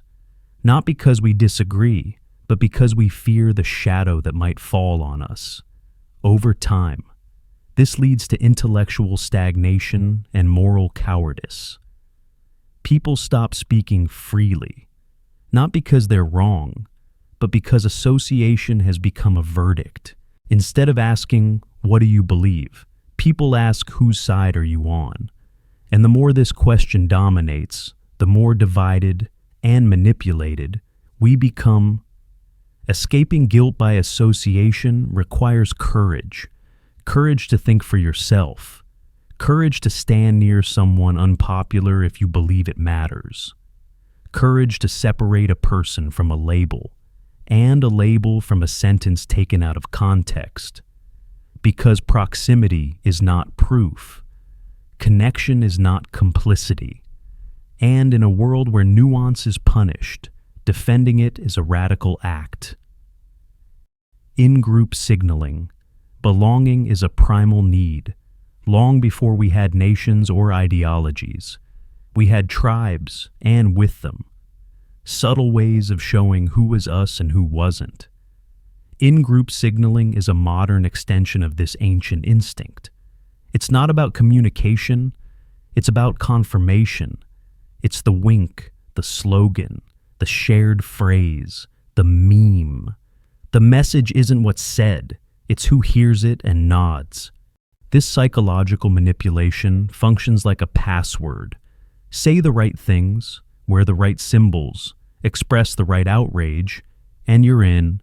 Fail to signal, hesitate, or ask the wrong question. You're out. The fear of being ostracized does the rest. It pushes people not to explore the truth, but to echo it in a way that feels familiar and safe. This is how movements protect themselves, not always with logic, but with loyalty. And loyalty often means repetition, ritual, and the avoidance of doubt. Signaling becomes survival. It's not just what you believe that matters, it's how convincingly you display it. You see it in hashtags, profile bios, casual conversations at work, even in what people laugh at or stay silent about. Every word, every silence becomes a signal. I'm with you, I belong. The danger is that in-group signaling doesn't ask for understanding, only mimicry. It reinforces bubbles, filters nuance, and punishes complexity. Those who seek dialogue are mistaken for traitors. Those who differ slightly are seen as threats. The tribe demands not just agreement, but enthusiasm. It doesn't take long before the performance becomes internalized. People stop thinking about why they say what they say. They just know it keeps them safe. Eventually, authenticity is replaced by alignment. Thought becomes costume, and truth becomes whatever the group smiles at. To break free of this manipulation doesn't mean abandoning all groups. It means refusing to perform for their approval. It means daring to be honest even when honesty doesn't signal anything useful. It means asking, do I believe this? Or do I just want to be seen as someone who does? Belonging that costs your integrity isn't worth the comfort it provides. Language control. Words are not just tools of expression, they are tools of limitation. Language control is one of the most potent forms of psychological manipulation, precisely because it disguises itself as harmless vocabulary. When a person or system controls the terms of conversation, they quietly control the boundaries of thought. Language is the map by which we navigate reality. When that map is redrawn, subtly, strategically, so too is our understanding of what is possible, what is permissible, what is true. Consider how terms evolve. War becomes peacekeeping. Torture becomes enhanced interrogation. Lies become alternative facts. These aren't mere semantics. They're surgical edits to our moral compass. When manipulation thrives, language becomes loaded. Words once rich in meaning are hollowed out. Others are inflated beyond their scope. Nuance is erased, replaced by binary labels, good or evil, ally or enemy. And once a label sticks, no explanation is needed. They're a radical, he's problematic. That's disinformation. The phrase is enough. Thought stops at the word. This trick doesn't just twist the public narrative, it reshapes inner monologues. People begin censoring their own thoughts, avoiding certain words not out of morality, but out of fear.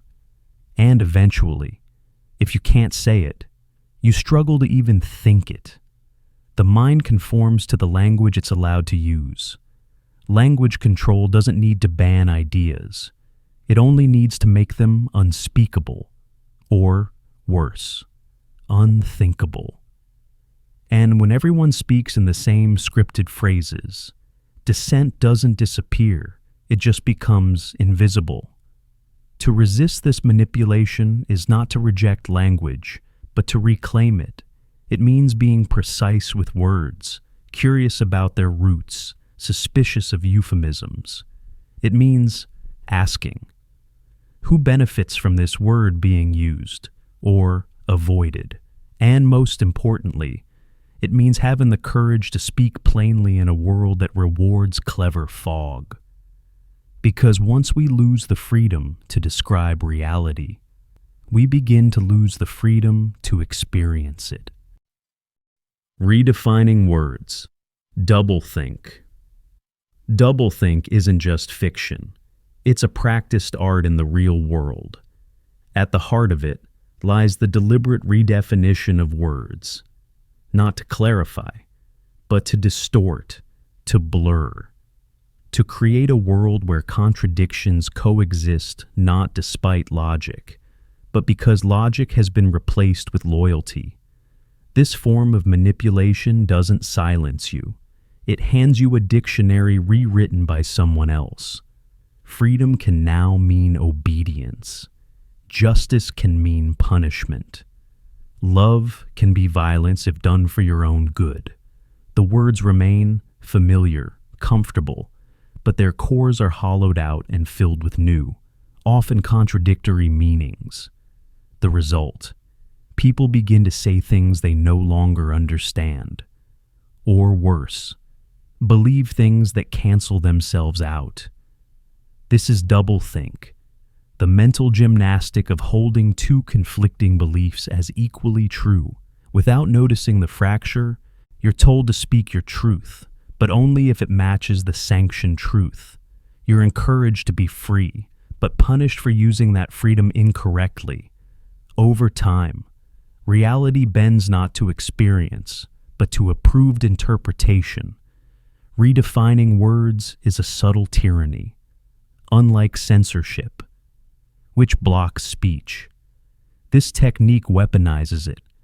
It makes you believe you're thinking clearly while your internal compass spins wildly.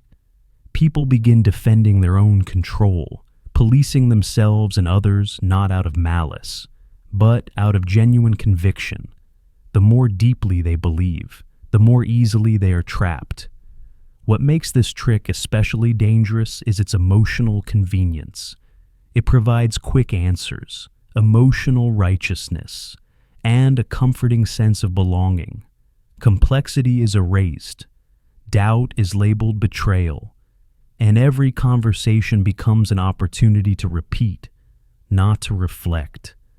To escape this manipulation is to treat language as sacred, to ask, when did this word start meaning something else? And who changed it? And why? It requires resisting the pressure to conform to linguistic trends that feel hollow, and daring to define your own terms.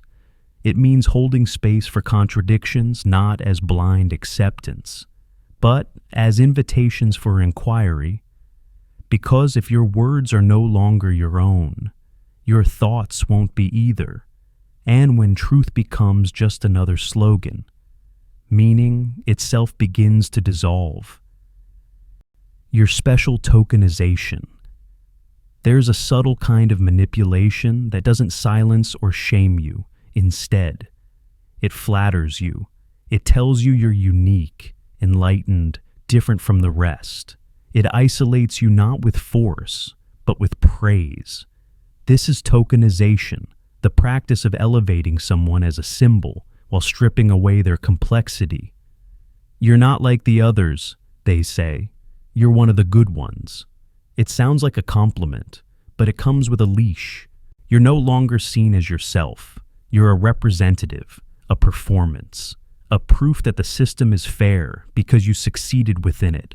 Your value is now conditional on staying in line, on not making too much noise, on being grateful for being chosen. This manipulation is effective because it feeds the ego.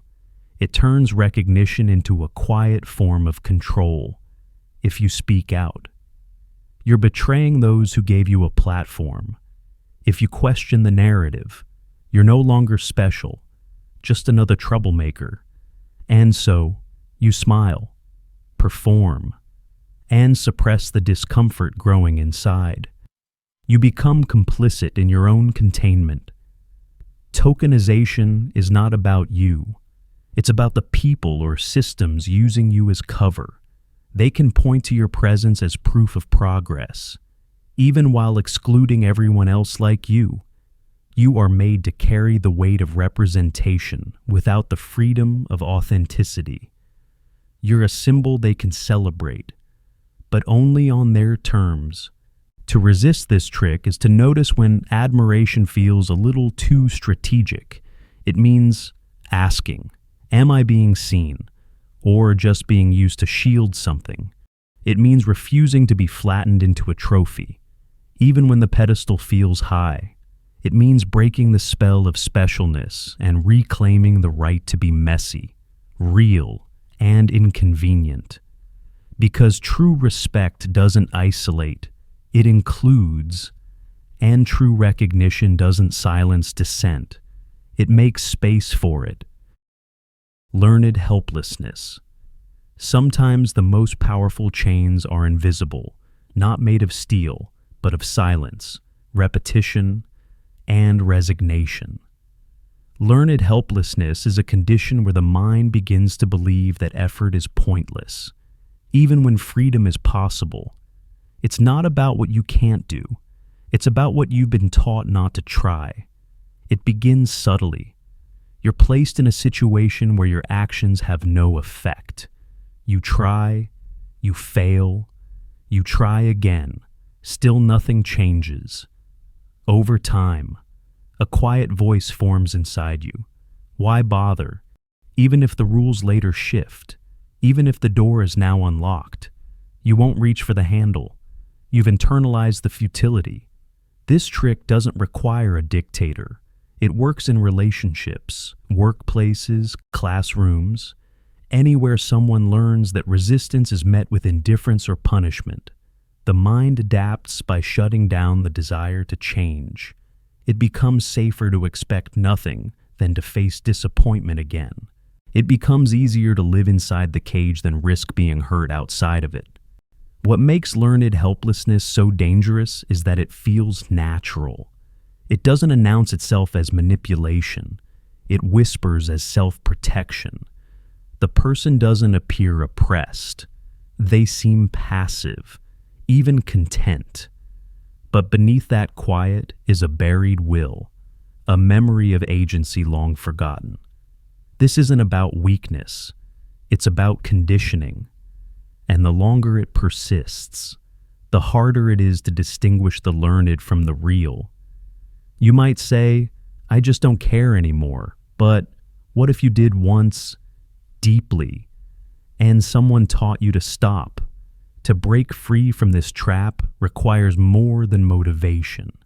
It requires evidence that effort matters again, a single success, a voice that listens, a system that rewards action, not just compliance. Healing doesn't come from forcing change. It comes from making agency feel safe again. Because no one is born helpless. We are made that way, slowly. But we can unlearn it quietly, bravely, one step at a time. Reframing freedom as responsibility. Freedom is often held up as the ultimate ideal, the promise that you are in control of your life, your choices, your future. But what happens when that freedom is quietly repackaged, reframed not as a gift, but as a burden? This is the trick, to turn liberty into liability, so that every struggle, failure, or misfortune becomes your fault alone. In this narrative, you are free, and because you are free, you are to blame. If you're poor, it's because you didn't work hard enough.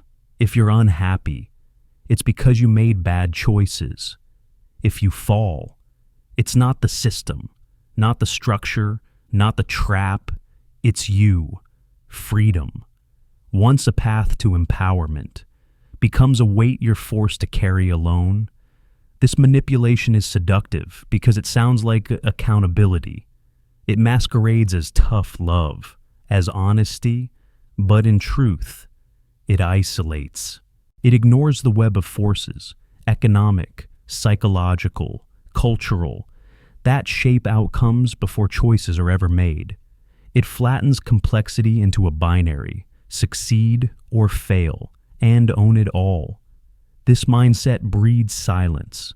If freedom means you are entirely responsible, then to admit struggle is to admit weakness. Vulnerability becomes shameful. You smile through pain. You hustle through exhaustion. You hide your humanity so you can still deserve the freedom you've been told is yours, and for those in power. This trick is golden. It removes the need for empathy, for reform, for fairness. Why change the game when the players blame themselves for losing? Why fix the maze when the rat believes it just didn't try hard enough? But true freedom doesn't look like this. Real liberty includes the right to be supported, to stumble without disgrace, to exist in a world where not every weight is yours to bear alone. Freedom isn't only about options, it's about access, equity, and compassion. So, when someone says you're free, ask at what cost and with what safety net. Because if freedom feels like suffocation, maybe it was never freedom to begin with. There is no alternative doctrine. One of the most effective forms of control isn't to deny you a choice. It's to convince you that no other choice exists. This is the essence of the "there is no alternative" doctrine. It's not a wall, not a chain, not even a direct command. It's a whisper, repeated often enough that it becomes truth. This is just how things are. In politics, it declares that capitalism, or democracy, or globalism, or technology, is inevitable in society. It insists that certain roles, hierarchies, or definitions of success are natural, permanent, unquestionable. In personal life, it appears in quiet surrender. That's just life. What can you do?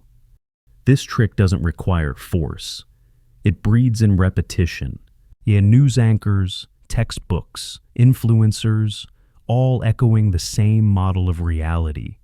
Until deviation feels delusional, alternatives aren't just discouraged. They're erased from imagination. The frame becomes the world.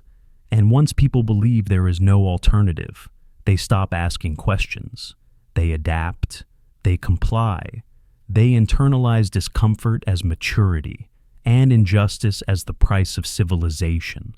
The mind trades possibility for stability, curiosity for obedience. This doctrine thrives on fatigue. Thinking differently takes energy. Challenging systems takes courage. But when exhaustion sets in, economic, emotional, existential, even the most radical mind can be lulled by the comfort of resignation. It's easier to believe the lie than to risk the unknown. But history tells another story. Every system once thought immutable, monarchies, empires, social norms, has fallen. There is no alternative has always been a placeholder for control, never a prophecy.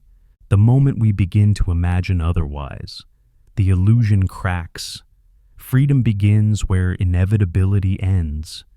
You may not have the power to change the world overnight, but you do have the power to question the script. And in that questioning, you reclaim your right to dream of something more. Manufactured consent. In a free society, consent is sacred. It means choice, participation, agreement. But what if that consent was never truly yours? What if your agreement was carefully shaped, nudged, and sculpted before you ever realized you had a decision to make? This is the art of manufactured consent, a subtle manipulation where you believe you've chosen, when, in truth, the choice was designed for you. It starts with narratives, stories repeated through media, education, and authority figures until they feel like common sense. They tell you what is good, what is bad, who is safe, who is dangerous.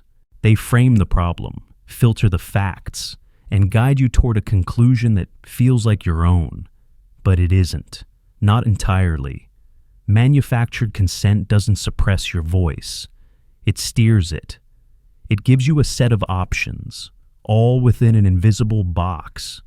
It lets you vote, speak, even protest, as long as it's within the bounds of what's already been approved. You think you're exercising autonomy, but your beliefs were shaped long before you acted. This trick is powerful because it removes the need for censorship. It turns culture into a cage with soft walls. You're not told what to think. You're simply surrounded by cues, rewards, and reinforcements that make one version of truth feel more natural than the rest. And when everyone around you agrees, when the consensus feels total, to dissent feels not just wrong, but irrational. You fear isolation. You question your sanity. You choose the popular truth, not because it's true, but because it feels safe. But real consent requires something deeper. The presence of real alternatives, the awareness of influence, the space to question. Without these, agreement is not agreement, it's performance. So, when a society appears unified in its beliefs, ask, was this truth discovered or delivered? Who benefits from our agreement? What was left unsaid, unread, unseen? To awaken from manufactured consent is not to reject everything. It is to begin seeing the machinery behind the message, and to recognize that silence, too, can be engineered. Monopolizing narratives. Stories shape the world far more than data ever could. A single compelling narrative can justify war, inspire nations, or paralyze resistance. That's why one of the most insidious forms of manipulation is not to silence competing voices, but to drown them in one story so dominant, so omnipresent, that all other perspectives seem irrelevant, irrational, or invisible. This is the trick of monopolizing narratives. It doesn't scream, it surrounds.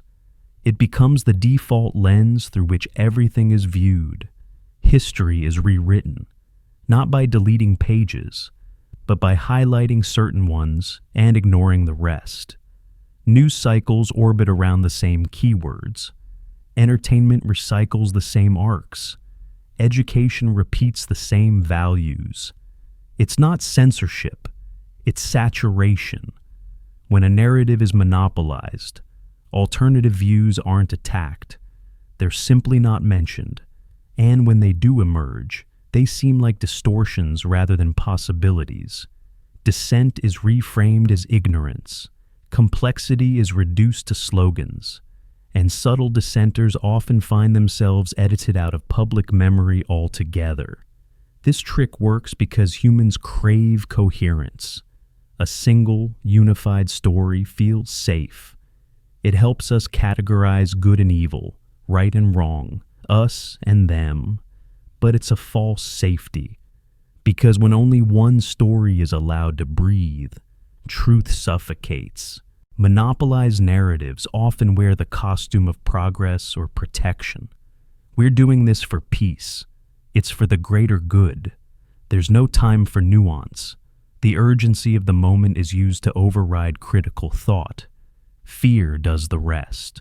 But real understanding demands friction. It comes from tension, contradiction, and exposure to multiple viewpoints, not just the dominant one. Monopolizing narratives rob us of that. They replace thought with reflex, debate with echo. So how do we resist? We listen harder, especially to voices that make us uncomfortable. We seek contradictions. Welcome dissent. And remember that every dominant story is a choice, not a fate. No story is ever complete. And those who claim to hold the only truth are often the ones most afraid of what the full story might reveal. Truth relativism for control. In a world once ruled by rigid dogmas, truth was a sword, sharp, heavy, often cruel. But as the blade dulled and people grew weary of absolutes, a new form of control emerged, not by enforcing one truth, but by eroding the very idea that truth matters. This is the trick of truth relativism, not as liberation, but as a smokescreen for control. It begins subtly. Everyone has their own truth. That's just your opinion. There are no facts, only interpretations. On the surface, these ideas sound freeing, even progressive, but when pushed to their extreme, they do not open minds. They dissolve the floor beneath our feet. When all truths are treated as equal, then nothing is true. And in that vacuum, those with power don't need to convince, only to confuse. They don't silence opposition. They simply flood the field with contradictions, half-truths, and emotionally charged noise. Eventually, people stop asking what's real. They only ask what feels right, or what feels safe. This is not relativism born from humility, but from exhaustion. In a world of endless perspectives, it's tempting to retreat into apathy. If every claim can be dismissed as just a view, then why fight for anything? Why challenge injustice? If even the definition of justice is unstable, truth relativism becomes control when it's weaponized to justify anything, and therefore nothing. When every lie has a context, when facts are endlessly spun, when contradictions become performance art, truth no longer dies, it drowns. And once people give up on truth, they become passive, disoriented, dependent, in the fog of endless versions of reality. The loudest voice becomes the default, not the most honest, not the most ethical, just the most persistent. But deep down, we know truth exists, not as a single rigid line, but as a constellation, complex, evolving, but still visible. Truth doesn't need to be absolute to be worth seeking. It just needs to be cared about. To resist this trick, we must care. We must stay vigilant against cynicism, disguised as sophistication. And most of all, we must remember, when truth becomes too relative to matter, those in power are already writing their own version and expecting us to live inside it. Constructed meaninglessness Not all prisons have walls. Some are made of silence, of shrugs, of phrases like, "It's all meaningless anyway." This is the manipulation of constructed meaninglessness, not a spontaneous crisis of faith, but a deliberately seeded erosion of meaning itself. In a world saturated with information, with causes, with beliefs, it may seem paradoxical that apathy can thrive. But that's precisely the point. When people are overwhelmed with contradiction, contradiction becomes comfort. When every value can be deconstructed, every purpose questioned, every identity blurred, we begin to wonder whether anything ever mattered at all, and that's when the ground begins to disappear. This trick whispers to us in times of fatigue. Why bother? What's the point? It wraps itself in the aesthetic of sophistication, as if those who still believe in meaning are naive, and those who doubt are somehow wiser. It convinces us that to care deeply is embarrassing, that enthusiasm is cringe, that hope is a symptom of delusion. But this meaninglessness is not neutral. It is not an absence. It is a presence, carefully crafted, weaponized, because when nothing matters, then no resistance matters. When life is random and absurd, then injustice is just noise. Power does not need your loyalty. It only needs your surrender to indifference. In truth, meaning is fragile, not because it's false, but because it must be made, cultivated. It cannot be manufactured on demand, but it can be destroyed quickly. A few mocking words, a little ridicule, a well-placed doubt. That's all it takes to unravel years of conviction. Constructed meaninglessness turns us into spectators, not participants. It turns every tragedy into a meme, every cry for change into a joke, every truth into a debate topic, and every belief into a costume to be worn and discarded. To resist this, we do not need blind faith. We need quiet courage.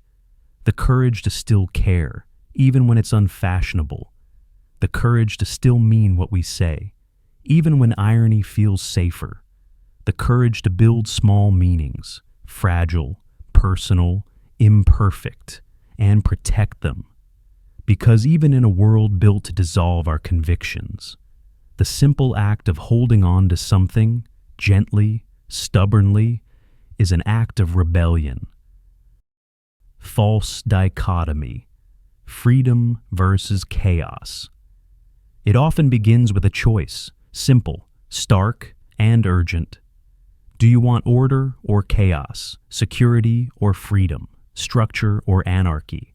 These questions are designed to feel final, as though the world only offers two opposing paths.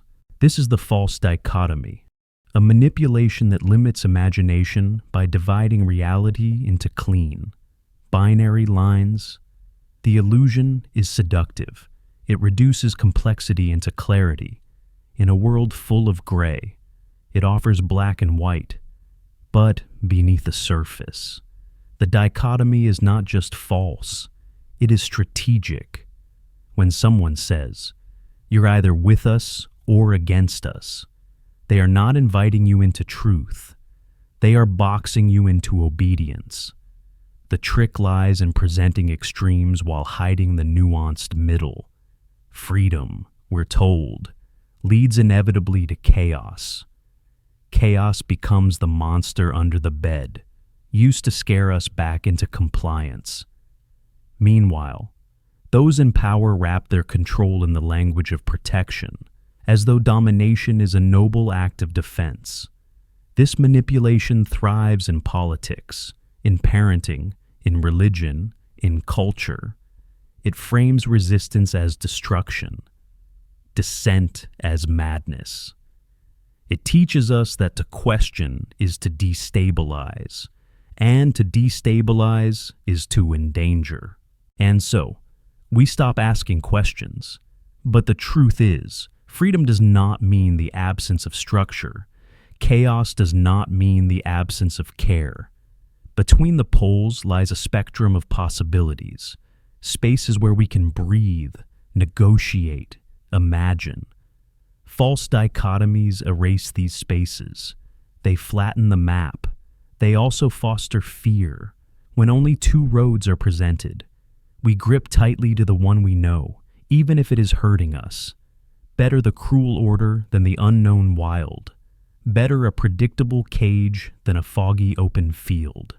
And so, we build systems that limit us and call them safety. To dismantle a false dichotomy is not to destroy all structure, nor to embrace chaos. It is to reclaim the third space, the unspoken alternative, the gentle path between extremes, the difficult, beautiful task of building freedom that nurtures and structure that listens. Because reality is rarely binary, and the more we accept its messy gradients, the more room we have, not just to think, but to live. Control by surveillance of thought. There was a time when surveillance meant cameras in the corner and eyes behind mirrored glass. But the most powerful form of surveillance doesn't require a watcher. It only needs a mind trained to watch itself. This is the quiet genius of thought surveillance, a manipulation that installs control from the inside out. It doesn't begin with rules. It begins with suspicion, with the subtle teaching that certain thoughts are dangerous, shameful, disloyal. Over time, this evolves into a mental reflex, the constant scanning of one's own mind. Was that idea safe? Should I have questioned that? Do others think like me? The self becomes both the prisoner and the guard. When thought becomes observable, even hypothetically, we alter how we think. We filter. We pre-approve. We rehearse. And eventually, we internalize the expectation. The manipulation is complete when the cage no longer requires a lock. We simply stay inside. This happens in workplaces, where unspoken norms punish deviation. It happens in communities, where the threat of social exile keeps minds aligned. It happens in families, where love is conditional upon belief. And it happens in nations, where ideology is enforced not only through law, but through the quiet policing of dissent. Surveillance of thought does not need to be visible. It only needs to be felt. The presence of a possible judgment is enough.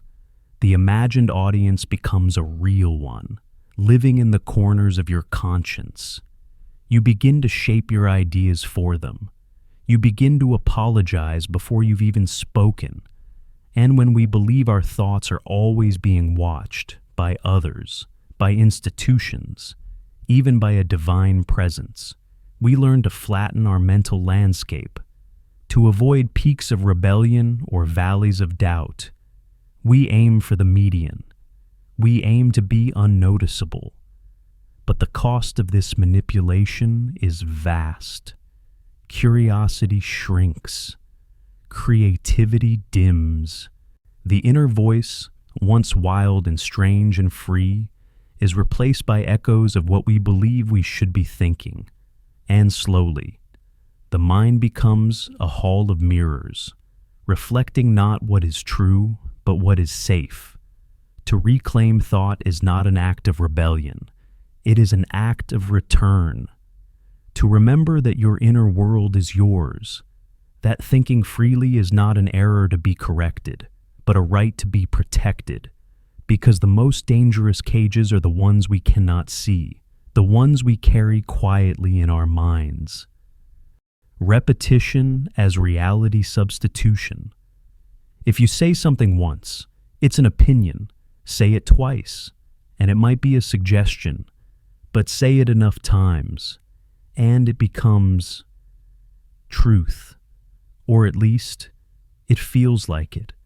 Repetition doesn't just reinforce memory, it reshapes belief, and when used deliberately, It becomes one of the most insidious tools of psychological manipulation, replacing reality not by argument, but by echo. We don't believe things simply because they are true. We believe them because they hear familiar, and repetition breeds familiarity. A lie, if wrapped in enough echoes, begins to feel safe. A distortion, if said often enough, becomes a reference point slowly. What's repeated begins to substitute what's real. This isn't always malicious. Brands repeat slogans. Teachers repeat lessons. Parents repeat values. But when repetition is used to silence alternatives, to drown out doubt, to erase nuance, it becomes control. Because when one message is repeated and all others are suppressed, we are no longer choosing what to believe. We are simply absorbing what remains. Propaganda systems have long understood this. They don't win arguments. They crowd them out. They don't have to persuade. They just have to outlast. If you hear something everywhere, from everyone, in every context, you stop questioning it. You stop remembering that there was ever anything else. In a world of constant noise, repetition becomes camouflage. Algorithms reward what's shared most, not what's most accurate. Narratives win not by being right, but by being louder, more consistent, more unavoidable. Truth becomes a casualty of convenience. Even in our personal lives, repetition can substitute reality. A phrase like, "You're always this way," said often enough, starts to shape identity. We begin to wear the words others give us. We begin to narrate ourselves through secondhand echoes. And when that repetition is internal, when we replay the same thought loops, the same criticisms, the same fears, we're doing the manipulator's work for them. We become our own signal tower, broadcasting the limits of our own belief. To resist this manipulation is to pause the loop, to ask, is this real or just repeated? To let silence reintroduce contrast, because in silence, repetition loses its rhythm, and in contrast, truth can breathe again. Because reality isn't what's said the most. It's what remains when repetition is stripped away. And now, as the last whisper fades and the final thread unravels, we're left with silence. A silence that holds space, not for fear, not for paranoia, but for clarity. Because manipulation isn't always loud. Sometimes it sounds like a friend. Sometimes it echoes your own voice. But the more you see it, the less power it has. This video wasn't meant to alarm you. It was meant to remind you gently that not everything you feel is yours, and not every thought was planted by your choosing. But awareness is the beginning of freedom, and sleep is where we reset. If this journey stirred something in you, a thought, a memory, or just the calm of recognition, you can return any time. And if you feel someone else might need a quiet reminder too, feel free to share this space with them. You don't have to like, you don't have to subscribe, just breathe, rest, and when you wake, carry a little more light with you. This is the hollow room, where thoughts unfold and silence speaks.